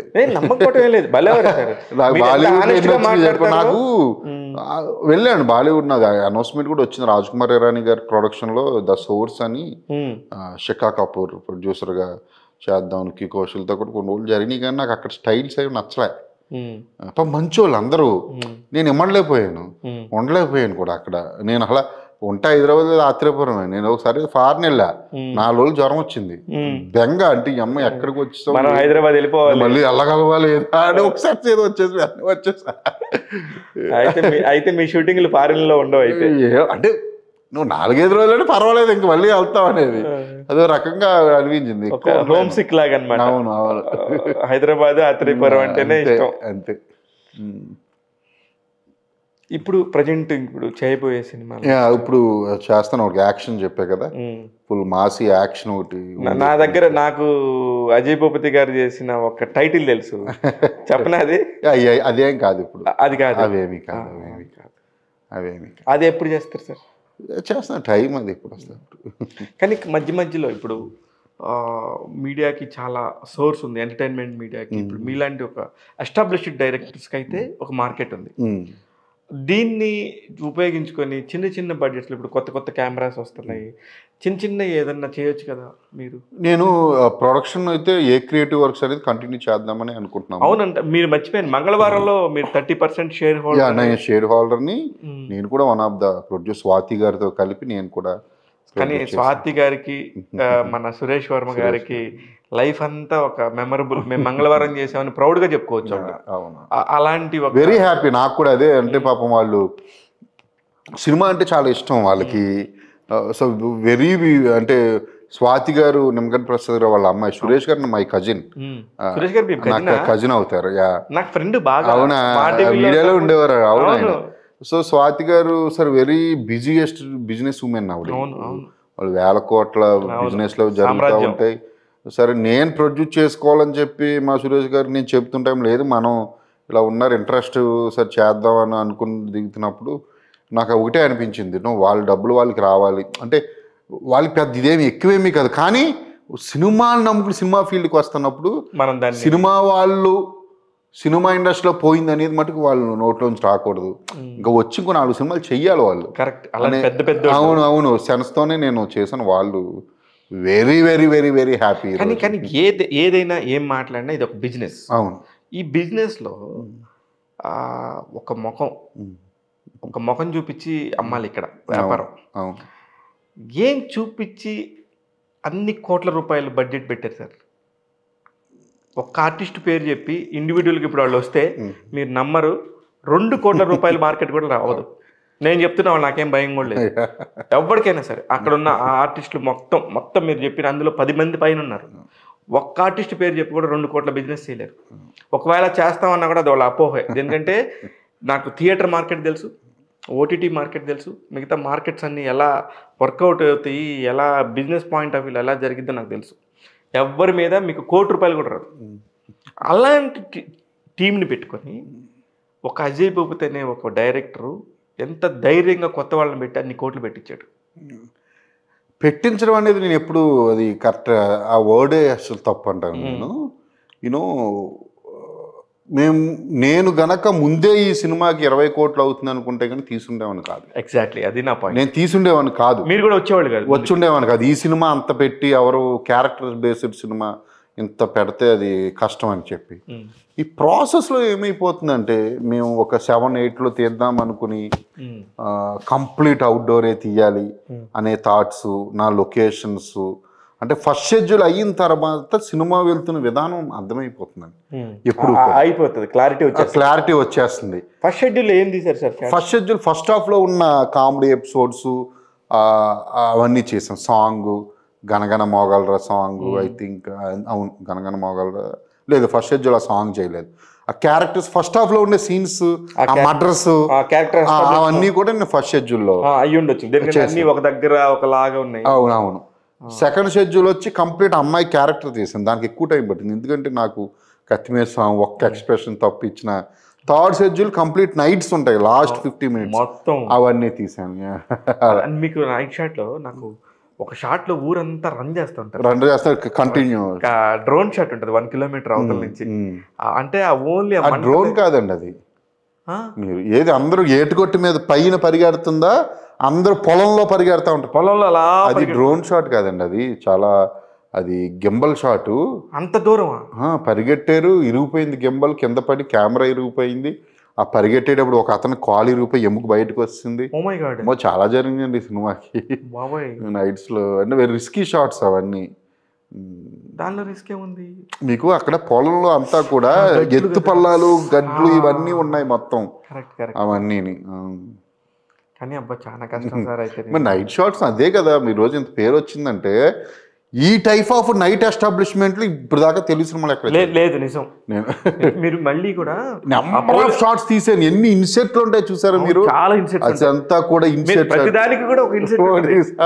అవన్నీ అవుట్డోర్, మళ్ళీ కంప్లీట్ ఇక్కడ కాదు, కంప్లీట్ నాకు అవుట్డోర్. ఇంకొక షాట్ భలే నచ్చింది, అది శివేంద్ర కెమెరామెన్ ని మెచ్చుకోవాలి డెఫినెట్గా. అది మీకు ఎంత దానిలో ఇన్పుట్ ఉందో నాకు తెలియదు కానీ వాళ్ళిద్దరు మాట్లాడుకుంటారు. ఫైనల్గా లెటర్ రాస్తుంది గోడల మీద డాక్టర్ అని చెప్పేసి వెళ్తే పోలీస్ కానిస్టేబుల్ వచ్చినప్పుడు ఇద్దరు షాడోస్ ఉంటాయి వాల్ మీద.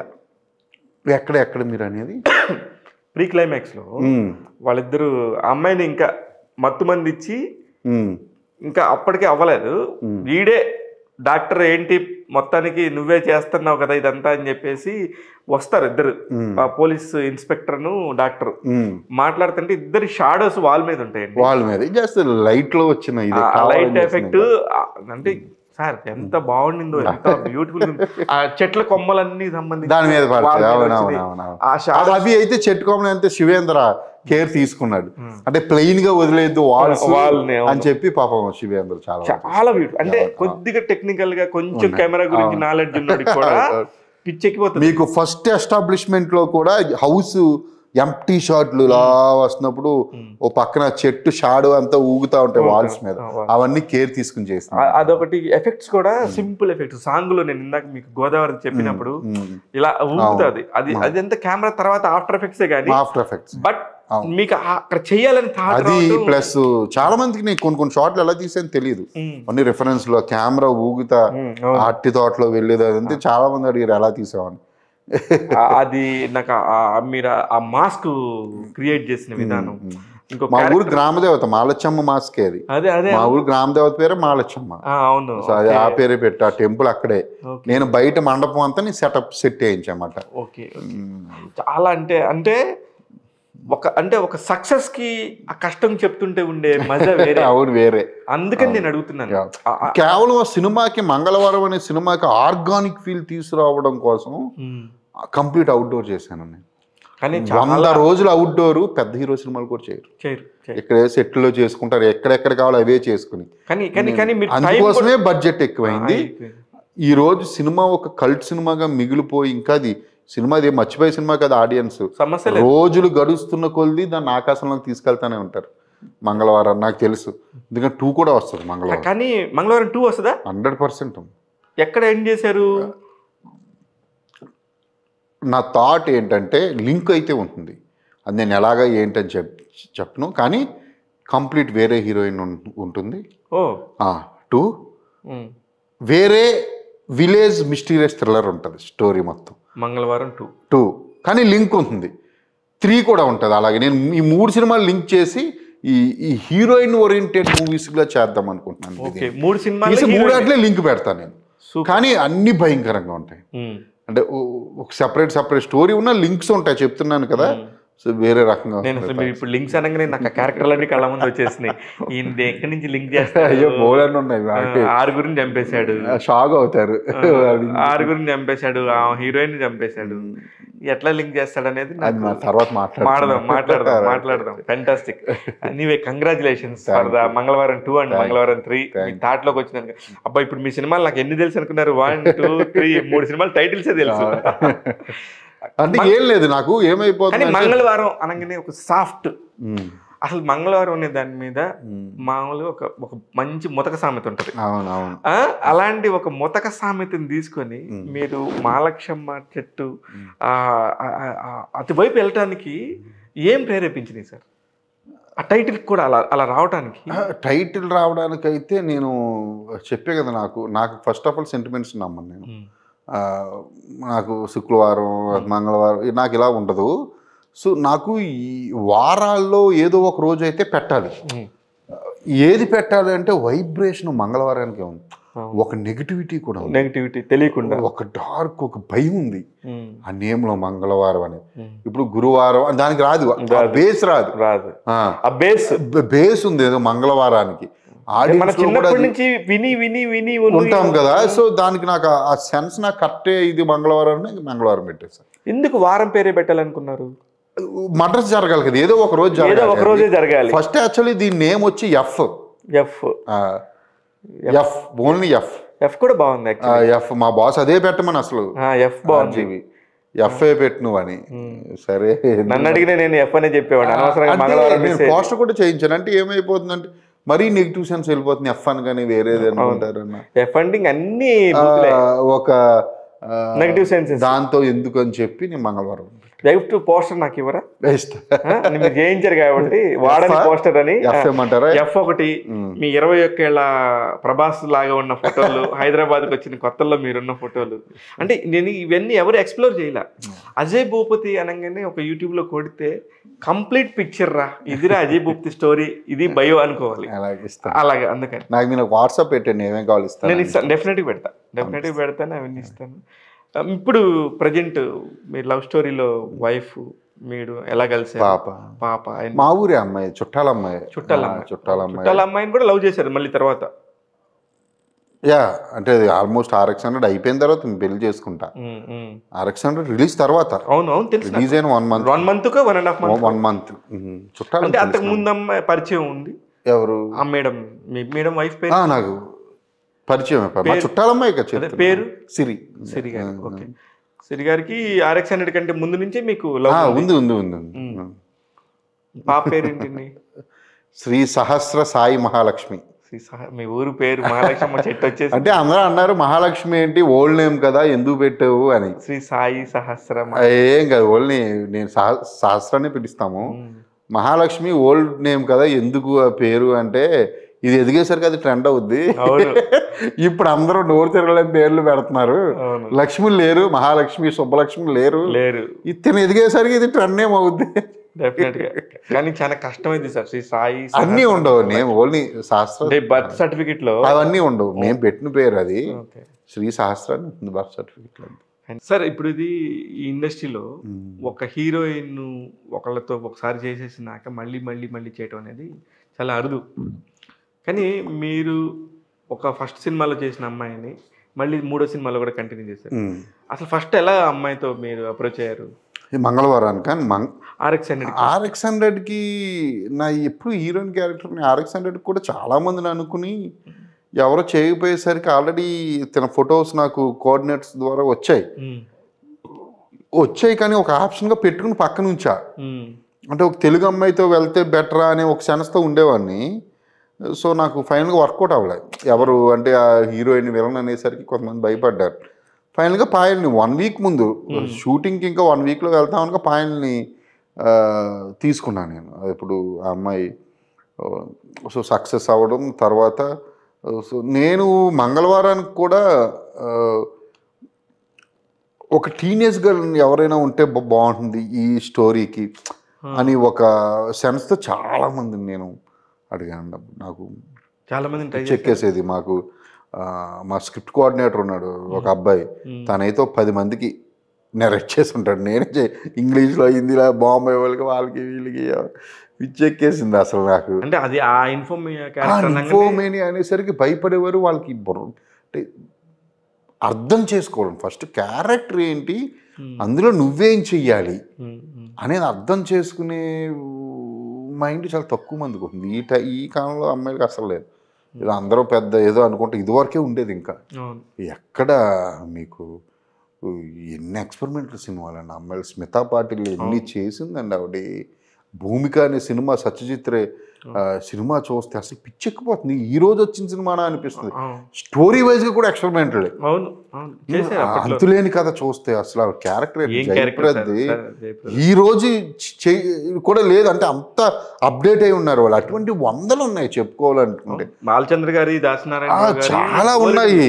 అంటే నేను ఇప్పుడు వాళ్ళతో ఏం పోల్చుకోవట్లేదు కానీ కనీసం క్యారెక్టర్ అర్థం చేసుకునే ఓపిక కూడా ఎవరికి లేదు ఫస్ట్ ఆఫ్ ఆల్. సరే అవన్నీ పక్కన పెడితే ఎవరిష్టం వాళ్ళు లేండి. కానీ సరే ఆ టైంకి నేను ఇంకా ఒక అమ్మాయిని అయితే ఫిక్స్ అయ్యి ఎవరో అమ్మాయి బాగానే ఉందని చెప్పి వెళ్దాం అనుకున్న టైంలో సో పాయల్ నాకు కొంచెం మెసేజ్లు పెడుతుంది వర్క్ చేద్దాం అని. సరే వర్క్ చేసింది. నేను పాయల్ని ఊహించుకోలేదు ఈ క్యారెక్టర్లో. ఇది విలేజ్ క్యారెక్టర్ అది కదా, ఊహించుకోలేదు. సరే నిజంగా పాపం తను మనమే తీసుకొచ్చాము తన్ని. సరే ఆలోచిస్తే ఏమైంది అని 2 days టైం అడిగా తన్ని. నాకు టైం కావాలి కొంచెం చెప్తాను. సో 2 days తన కోసమే ఆలోచించా. అంటే తన క్యారెక్టర్లో ఉంటే ఎలా ఉంటుంది అనేది ఊహించుకుని తర్వాత పిలిచి ఫోటోషూట్లో చేసి ఇంకా ఓకే అనుకుని వెళ్ళిపోయాను. సూపర్. ఇప్పుడు అంతకుముందు కూడా మీరు రామ్కి అని ఎప్పుడు మా చిన్నప్పుడు ఆ పాట విని అసలు అంతా కూడా అవును, రామ్కి గారు. RX-100. RX-100 లో తీసుకొచ్చారు. అతన్ని ఎలా తీసుకొచ్చారు?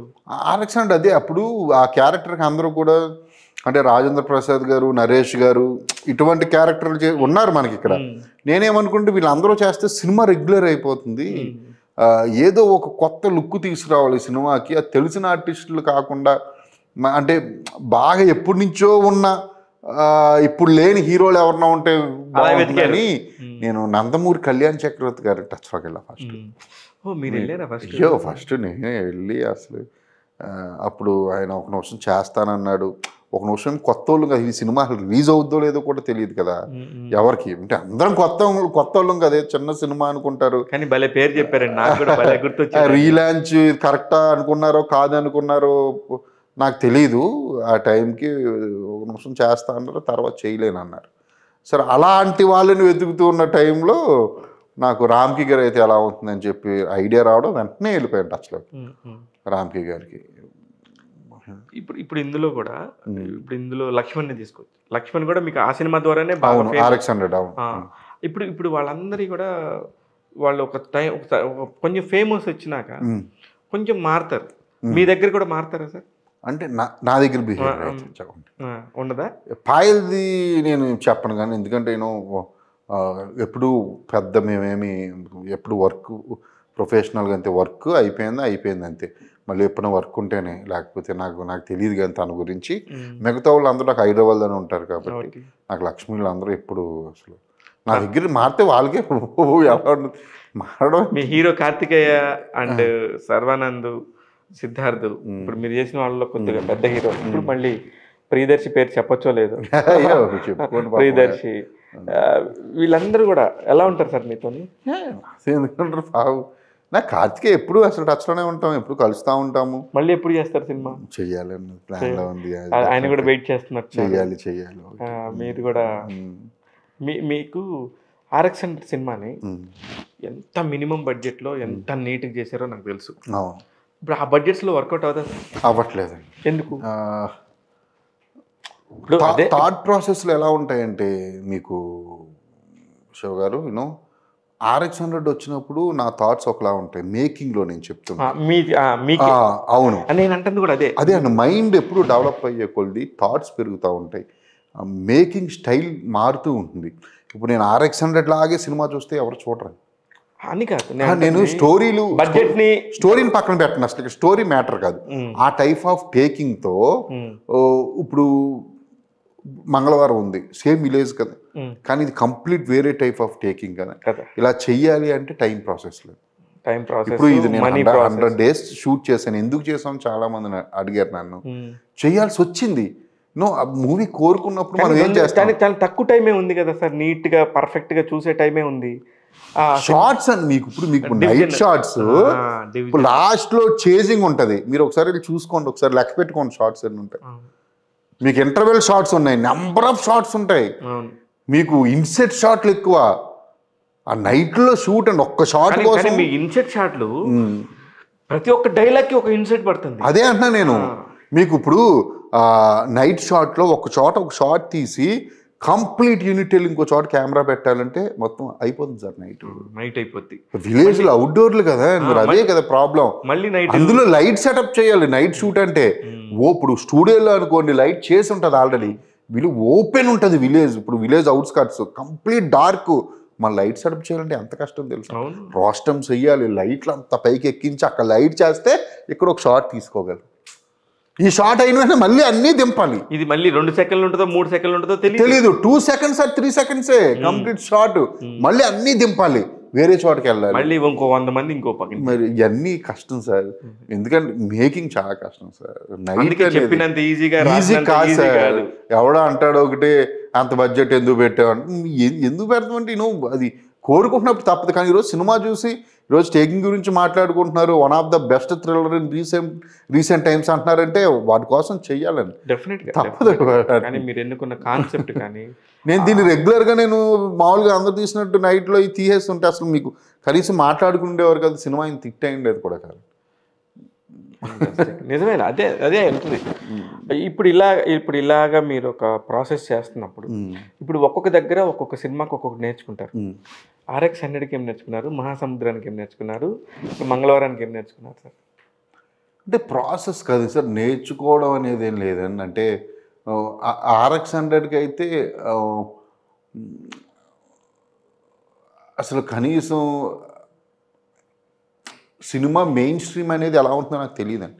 పీపుల్తో కూడా నాకు ఎప్పుడు ఇది ఇంటరాక్షన్ లేదు, అసలు తక్కువేంటి, అసలు లేదు. ఇన్ని సినిమాలు మరి అసిస్టెంట్ డైరెక్టర్గా నేను చేసినా ఎప్పుడు ఎవరిని కలిసి ఉండేవాని కాదు. డైరెక్టర్ ఎవరైతే ఉన్నారో వాళ్ళే, ఇంకా వాళ్ళు అయిపోయిన తర్వాత మళ్ళీ వాళ్ళని కలిసి ఉండే కాదు. ఒక్క ఫ్రెండ్ ఇన్ని సినిమాలు వర్క్ చేశాను కదండి నేను. అంటే ఇప్పుడు RX-100 ముందు చెప్తున్నా నేను, నాకు అప్పటి వరకు కూడా ఒక్క ఆర్టిస్ట్ ఫ్రెండ్ లేడు. ఒక్క ఆర్టిస్ట్తో టీ తాగింది నాకు తెలియదు, నాకు నిజంగా లేరండి ఎవరు. ఇప్పుడు అసిస్టెంట్ డైరెక్టర్ ఎలా ఉన్నారు తెలుసా? మా అసిస్టెంట్లో ఉన్నాడు. మీ అసిస్టెంట్ డైరెక్టర్ అని కాదు, మామూలు అసిస్టెంట్ డైరెక్టర్ దగ్గర అందరి దగ్గర లిస్ట్ టచ్లో ఉంటారు. నాకు మీరు నమ్మరండి, మీరు చెబితే ఒక్క ఆర్టిస్ట్తో టీ తాగింది కూడా నాకు తెలియదు. అంటే అంత నేను లోపలికి ఉండేవాడిని. అసలు ఎందుకు, మీకు భయమా లేకపోతే భేషజమా లేకపోతే ఎందుకు అది మీరు అంటే ఇంట్రావర్టా? బయట జనాలని కాదు, ఒక భయం అనేది కూడా కాదు, కానీ అంటే ఏమో అలా చెప్పచ్చేమో భయం అని. అప్పట్లో అది ఉండేదండి ఎక్కువ. మనకెందుకులే, అది అది నాకు ఎక్కువ ఉండేది. మనం చూసుకుని వెళ్ళిపోదాం నా పని. మీకు చోటా గారి ఐడియా వచ్చి తెలుసు కదా మీకు. నాకు ఒక సినిమా రవితేజ గారిది అసిస్టెంట్ డైరెక్టర్గా చేస్తున్నాను, వేరే అనే సినిమా చేస్తున్నప్పుడు చోటా గారు కారు దిగితే అందరూ వెళ్ళిపోయేవారు ఆయన దగ్గరికి. రాస్తాయి ఆ గుంపులో మనమేం కనిపిస్తాంలే అని చెప్పి నేను ఎక్కడా పని చేసుకుంటూ ఉండేవాడిని. ఆయన నన్నే గమనించాడు చోటా గమనించి పాపం ఆయన ఒకరోజు ఏదో చిన్న పార్టీ అరకులో అంటే ఆయన రూమ్కి వెళ్ళాం, అందరూ అసిస్టెంట్ డైరెక్టర్కి వెళ్తున్నప్పుడు నన్ను పిలిచి చెప్పాడు, నేను నిన్ను గమనిస్తాను, నీ పనే నువ్వు చేసుకుంటున్నావు, కీప్ అప్ అలాగే ఉండాలి అని. ఆ సినిమా అయిపోయిన తర్వాత నువ్వు నాకు టచ్లో ఉండు, ఏదైనా అసిస్టెంట్ డైరెక్టర్గా కావాలని చెప్తానని పాపం ఆయన అనేవారు. ఆ పని చేసుకోవడం అలవాటు అండి ఎప్పుడు కూడా. అది చేసుకోవడం అలవాటు, ఎవరికి టచ్లో ఉండేవాడిని కాదు. అది నాకు RX-100 తర్వాత పోయిందేమో నాకు, అంతే తప్ప పర్టికులర్గా నేర్చుకోవడం ఏంటనేది అయితే లేదు. కానీ ఆఫ్టర్ RX-100 తర్వాత ఇండస్ట్రీ పోకళ్ళు ఎలా ఉంటాయనేది నేను నేర్చుకున్నాను. నాకు అంటే మెయిన్ స్ట్రీమ్ ఇండస్ట్రీలోకి ఎంటర్ అయిన తర్వాత, ట్రైన్ ఎక్కిన తర్వాత ఎలా ఉంటుంది, RX-100 తర్వాతే జిమ్మిక్స్ అన్ని ఉంటాయి, మొత్తం తెలుసుకున్నాను. నాకు నిజంగా తెలియదు. తెలుసుకున్నారు అప్పుడైనా? అంతా తెలుసుకున్నాను, చాలా త్వరగా తెలుసుకున్నాను. ఒక్కొక్కళ్ళు ఎలా ఉంటారు. నాకు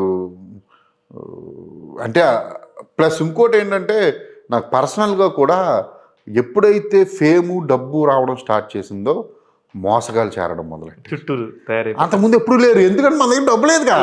డబ్బు లేనప్పుడు మోసగాడు మన దగ్గర ఎందుకు ఉంటాడు, మనల్ని మోసం చేసి. అవును, మీరైతే మోసగాళ్ళని చూస్తారు. అయ్యో ఇది 4-5 ఏళ్లలోనే చిన్న వెంటనే నాకు అందులో నేను చాలా రియాలిటీలో ఉంటాను కదా, నేను స్ట్రైట్ ఉంటాను కదా. అసలు డైరెక్ట్ తిట్టి పంపించిన వాళ్ళు ఉన్నారు, దొంగలు ఉన్నారు, అసలు అందరూ చూసా. అది RX-100 తర్వాత. కానీ మీరు కూడా ఇంత ఫెయిర్గా ఉండే మీరు కూడా మోసపోవటం అనేది ఎట్లా జరుగుతుంది సార్? మోసం అంటే మనం నమ్మిన వాళ్ళు ఆని తలపెడితే దాన్ని మోసం అంటారు. ఓకేనండి, ఎవరిని నమ్మకుండా జీవితాన్ని ముందుకు తీసుకెళ్ళడం కష్టం అండి, తప్పండి, అది చాలా కష్టం. అది మనిషి తత్వం. అదే తత్వం కాదు, అది వెళ్ళలేము, అది తప్పు మనిషి. అసలు మీరు మీ ఆఫీస్ పైన నమ్మకపోతే కాఫీ ఎందుకు తాగుతారు? కరెక్ట్. అందులో ఇంత విషం పోసిస్తే అవును, ఏంటి పరిస్థితి? కరెక్ట్, అదే చెప్తున్నా, నమ్మి తీరాలి, నమ్మాలి. అలాగే మనల్ని కూడా ఇంకొకరు నమ్ముతారు అలా. ఇది అంతా ఇక్కడ నమ్మకాల మీద జరిగేది, అదే డబ్బు మీద జరిగేది అంటారు కాదు, నమ్మకాల మీద జరిగేది ఇదంతా. లేదంటే మీరు ఒక హార్డ్ డిస్క్ ఇస్తారు సార్, సినిమా హార్డ్ డిస్క్ 100 కోట్ల సినిమా హార్డ్ డిస్క్ లో ఉంటది, అదే అన్న. ఇప్పుడు 1000 కోట్ల సినిమా అంటున్నారు సార్, సపోజ్ 20,000 రూపాయలు ఇచ్చే అసిస్టెంట్ డైరెక్టర్ తలుచుకుంటే 1000 కోట్ల సినిమా బయటకు వెళ్ళిపోతాం. కరెక్ట్, మీరు చెప్పింది. 20,000 రూపాయలు శాలరీ, 1000 కోట్లు. మనం ఏం చేస్తాం, అతనితో 2,000 రూపాయల కోసం బేరమాడతాం శాలరీ. వాడు తలుచుకుంటే 1000 కోట్లు పోతాడు. 1000 కోట్ల జీవితాన్ని అట్లా చేతిలో పట్టుకొని తిరుగుతుంటాడు. నమ్మకం లేకపోతే ఇక్కడ ఎప్పుడు ఏమి చేయలేదు. నమ్మకమే ప్రతి దానికి నమ్మకం ఉండాలి డెఫినెట్. ఎంత నష్టపోయి ఉంటారు, ఎంత మోసపోయి ఉంటారు సుమారుగా? అంటే సార్, మోసపోవడం అంటే డబ్బుతో మీరు అంతే గేస్ చేయలేం, గెస్ చేయొద్దు అసలు, గేస్ చేయలేం, చేయొద్దు, డబ్బుతో కొలవద్దు అన్నాను. అది మీరు 1000 రూపాయలు అవ్వచ్చు, 10 లక్షలు అవ్వచ్చు, కోటి అవ్వచ్చు, అసలు దాన్ని మీరు కొలవద్దు డబ్బుతో. మోసపోయాం అంతే. అది ఆఫ్టర్ RX-100 తర్వాత అవి కూడా జాగ్రత్తగా ఉన్నాను.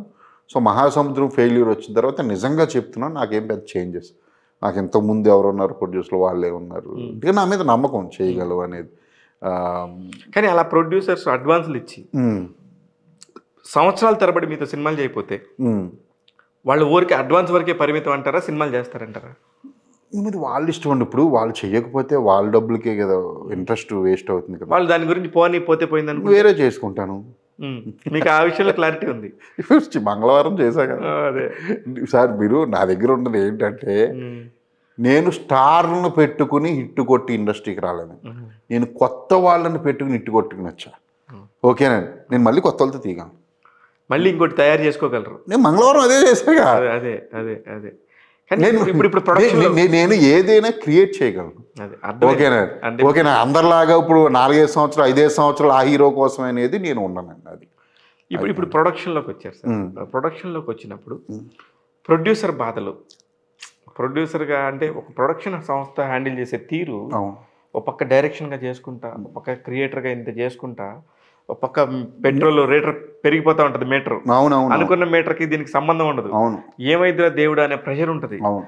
ఇలాంటప్పుడు వాటిని ఎలా బ్యాలెన్స్? నేను అన్ని పడ్డానండి మంగళవారం. నేను ఇప్పుడే కాదు, ఎప్పుడు కూడా నేను ప్రొడ్యూసర్స్ డైరెక్టర్. నేను నా ప్రొడ్యూసర్లకి తెలియకుండా అసలు చీపు రూపులు కూడా ఇప్పుడు జరుగుతున్నాయి. నేను మహాసముద్రానికి కూడా నేను అనిల్ గారికి చెప్పకుండా, అందుకే ఆయనకంటే ఇష్టం నేనంటే. అవును, ఆయన చాలా స్ట్రాంగ్గా నించున్నాడు. అవును, ఎందుకంటే నేను ఆయనకి చెప్పలేదు. ఆయన ఇంకా ఐటెం సాంగ్కి గర్ల్ తీసుకో రంబ అన్నప్పుడు ఆయన అన్నారు తీసుకోమని, నేను వద్దన్నా. అది అలా కాదు సార్, నేను వేరే కాన్సెప్ట్ అనుకుంటున్నాను చెప్పి. ఇప్పుడు వేరే వాడు అనుకోండి, ఏ బాంబే నుంచో తీసుకొచ్చేసి సన్నీలో పెట్టేసి క్రేజ్ కోసం. సో అది ఆయన క్లారిటీ ఉంది. నేను ఎప్పుడు కూడా ప్రొడ్యూసర్స్కి చెప్పకుండా ఇంతకు నాకు సీన్ మారిన చెప్తాను. నేను పొద్దున ఇది నాకు బాగా గుర్తు,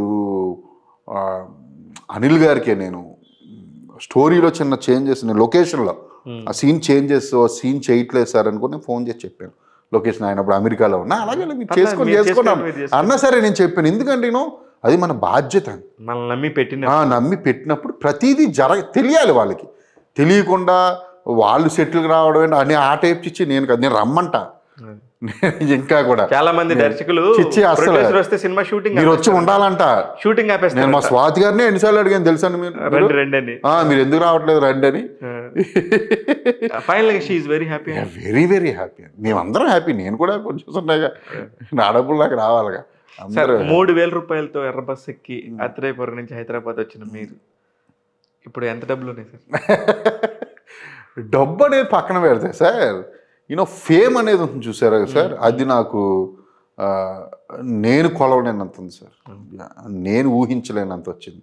పైన మీరు 6 అడుగులు ఉంటే లోపల 60 అడుగులు ఉండొచ్చు. అది హ్యాపీ సార్. డబ్బు అనేది ఎలా ఉంటుందంటే సార్, అంటే ఫైనాన్షియల్గా మీరు ఎలా ఉన్నారని ఉద్దేశం? ఫైనాన్షియల్గా హ్యాపీ సార్, హ్యాపీ ఫైనాన్షియల్గా. ఎందుకంటే నేను ఆ డబ్బులు తెలిసినోను కాబట్టి కొంచెం జాగ్రత్తగా ఉంటాను. నాకు అని కాదు, మీరు అంటే పెద్ద సినిమాలు తీసింది కాదు, ఇప్పుడు లేదు అన్ని డబ్బులు తీసుకుంది కాదు. సార్ నేను ఉన్నంతలో సార్ కోరికలు తీర్చుకోవడమే జీవితం. నేను నా కోరికలు తీర్చుకుంటున్నా. ఇప్పుడు నాకు ఏది ఉంటే, నాకు ఏది కావాలనిపిస్తే కొనుక్కుంటాను తెలుసా. మహాసముద్రం ఫ్లాప్ అయింది, ఫుల్ బాధలు అయ్యి ఉన్నాయి, బెంచుకోరు కొనుక్కున్నాను, అమ్మేసుకుని ఉన్నాయన్ని అమ్మేసి.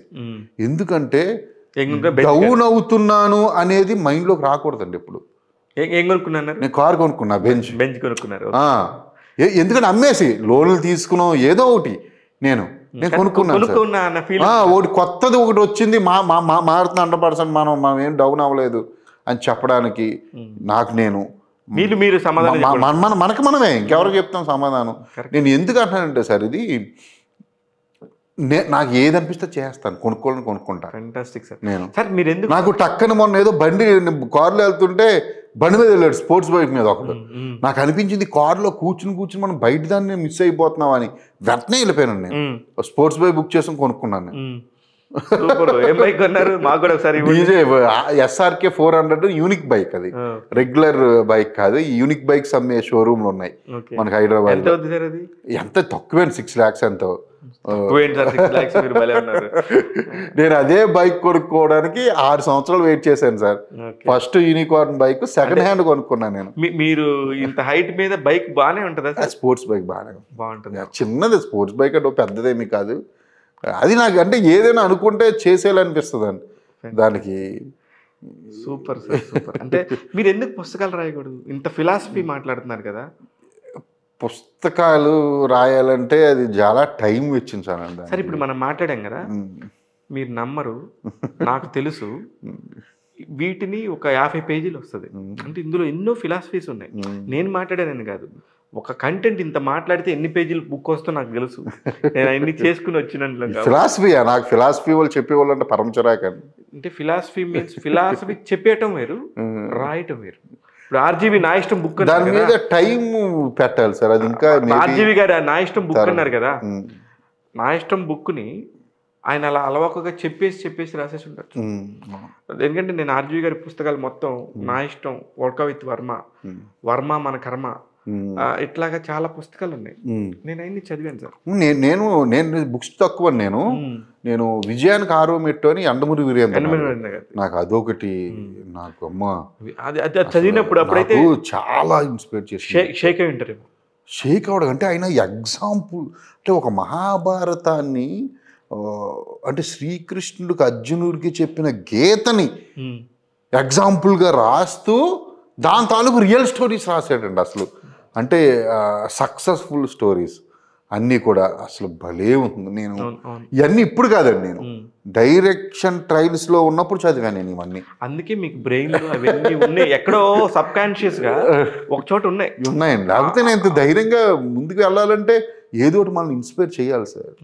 ఎవరో ఒకళ్ళు ఏదో ఒకటి ఎక్కడో ఒక చోట ఇన్స్పైర్ చెయ్యకపోతే ఏ మనిషి కూడా ఇన్స్పిరేషనే ఫిలాసఫీ. ఒక్కడిది ఒక philosophy. Me type of philosophy నాకు మీ బాస్ కంటే మీ ఫిలాసఫీ నచ్చింది. ఎందుకంటే ఐ మీన్ ఆయన సమాజాన్ని అందరికి వ్యతిరేకంగా వెళ్ళి నేను ఇది అని చెప్తాడు, మీరు సమాజంతో పాటు వెళ్తే ఇలా బతకాలని చెప్తున్నారు చూడండి, నాకు అది నచ్చింది. అంటే అది చేయలేం కదా సార్. ఇప్పుడు నేను న్యూడ్గా ఉంటానని 24 గంటలు న్యూడ్గా అద్దం ముందు ఉండలేం కదా. At the same time chicken తింటామని మక్కలు మెల్ల వేసుకుని తిరగలేను. అంటే ఇది కరెక్ట్ ఫిలాసఫీ. ఎందుకంటే మళ్ళాంటి ఒక సామాన్యులు ఆలోచించి ఇలా తిరగొచ్చు, అలా తిరగలేము. నేను మరి బైక్ అంటే ఆ రోజు బైక్ కొనుక్కు డబ్బులు లేక సెకండ్ హ్యాండ్ డైరెక్టర్ వీరు పోట్ల గారి దగ్గర దూసుకెళ్తూ చేస్తున్న టైంలో వీరు గారు రోజు ఇంటికి రమ్మని చెప్తే లేట్గా వెళ్ళా, ఆటోలో పట్టుకుని వెళ్తే ఏంటి అజెంట్ బైక్లో వేస్తారండి. తర్వాత 4 రోజులకి ఆయన 10,000 ఇచ్చాడు. నా వర్క్ నేనంటే బాగా ఇష్టం, చెప్తున్నా కదా డైరెక్టర్లు అందరూ 10,000కి ఇంకో 5,000 వేసుకుని నేను సెకండ్ హ్యాండ్ బైక్ కొనుక్కున్నా. అది నాకు RX 100 కూడా ఆ బైక్ మీద వెళ్ళేవాడిని ఆఫీస్కి. RX 100 తర్వాత నేను కారు కొనుక్కున్నాక అది నాకు గుర్తుంది, మీరు అక్కడ బ్రేక్ ఉండవు, దానికి స్లోగా వెళ్ళేవాడు. ఎన్నిసార్లు వేసినా బ్రేక్ పోయేది, ఇంకా చిరాకు చేయించడం మానేసా. అలా కాళ్ళతో మేనేజ్ చేసేవాడు. Super sir, super. ఇవే పుస్తకాలు రాయొచ్చు ఇప్పుడు మనం మాట్లాడినవే. ఎన్ని ఎక్స్పీరియన్సెస్ సార్. అదే అన్నారు, ఇప్పుడు లైఫ్ ఎప్పుడు కూడా ఎవరిది ఒకేలా ఉండకూడదు అని మారుతూ ఉండాలి.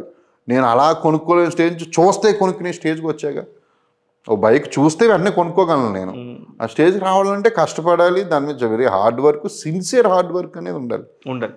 ఈ రోజు కాకపోయినా నేను మీకు ఇందాక చోటా గారు చెప్పాను ఎగ్జాంపుల్. ఆ రోజు ఆయన దృష్టిలో, అంటే ఆ రోజు నెంబర్ 1 కెమెరామెన్, అప్పుడు అసలు వెరీ బిజీయెస్ట్. ఆయన దృష్టిలో పడాలి, వేరా ఆయన దృష్టిలో పడాలి ఆయన చెప్పి నేను అందరికన్నా ముందు వెళ్ళిపోయాను. రమేష్ వర్మ గారి దగ్గర కూడా పనిచేశారా? ఆ పేరు ఎత్తుక వేరా సినిమాకి అని చెప్పాను నేను, అందుకే నాకు అర్థం. ఓకేనా, ఆ చోటగా దృష్టిలో పడాలని చెప్పి నేను ఆ రోజు పరిగెట్టుకుంటూ ముందుకు వెళ్ళిపోయి ఉంటే ఆయన దృష్టిలో నేను పడుండేవాడిని కాదు. నేను చెప్తున్నాను అసలు ఊరికి, అది మన పని మనం చేసుకుంటూ వెళ్ళిపోతే గుర్తింపు అదే వస్తుంది. వస్తుంది సార్, పని చేయాలి, మనం చేసే పని సిన్సియర్గా ఉండాలి. అవును, అది ఎప్పటికైనా వస్తుంది. మీకు ఇందాక ఇంకోటి చెప్పాను ఆర్జీవి దగ్గర, అటాక్ దగ్గర నుంచి కిల్లింగ్ వీరప్పను, అటాక్ నేను ఫుల్ ప్లెజ్ పెయిన్లో ఉండి ఫుల్ ప్లెజ్ వర్క్ చేస్తాను. ఇంకా నాకు చిరాకు వచ్చి ఎట్టి పరిస్థితుల్లో సక్సెస్ అవ్వాలి. నేను ఆయన దృష్టిలో పడాలని ఏ రోజు చేయలే, కానీ కిల్లింగ్ వీరప్ప నన్నే పిలిచాడు చూసారు. అంటే వాళ్ళు చూస్తూ ఉంటారు, వర్కే అడుగుతుంది, ప్లస్ వాళ్ళు గమనిస్తూ ఉంటారు. కరెక్ట్. నాకు తెలుసు నా అసిస్టెంట్ డైరెక్టర్లో ఎవడు సిన్సియర్ వర్కరో, ఎవడు తప్పించు తిరిగేవాడు నాకు తెలుసు. మీ దగ్గర కూడా ఇప్పుడు నేను ఆల్మోస్ట్ నా దగ్గర 3 సినిమాలు కలిపి 15-16 మంది చేస్తుంటారుగా, నాకెందుకు తెలియదు. నేను ఇప్పుడు ఎంతమంది టెక్నీషియన్, ఇదే నేను అంటున్నాను, మన వర్క్ మనం చేసుకుంటూ వెళ్ళిపోతే. ఆ రోజు కిల్లింగ్ వీరప్పన్ టైంలో మహామహులు వచ్చారు, అసలు మనకి 1% కూడా ఛాన్స్ ఉండదని నేను ఆయన అడగను కూడా అడగలే ఆయన్ని, కానీ ఆయనే నన్ను పిలిచారు. సో అది చెప్తున్నాను నేను, చూడాలి. సూపర్ సార్, అయితే చిన్నగా కంక్లూడ్ చేసేద్దాం. అలాగే, ఫ్యాంటాస్టిక్. నాకు అసలు చాలా కాలం తర్వాత ఇంత హాయిగా ఒక విషయాన్ని కాకుండా అనేక రకాల విషయాలు మాట్లాడిన డైరెక్టర్తో నేను మాట్లాడాను. అదే అజయ్ భూపతి గారు ఇప్పుడు దాకా చూశారు. ఫ్యాంటాస్టిక్ అండి అజయ్ భూపతి గారితో ఎక్స్పీరియన్స్. మీరు కూడా చూస్తూనే ఉండండి, ఇలాంటి ఇంటర్వ్యూలు అనేకం వస్తుంటాయి మన టైమ్స్ ఆఫ్ తెలుగులో. నేను మీ శివ మల్లాల్. Thank you.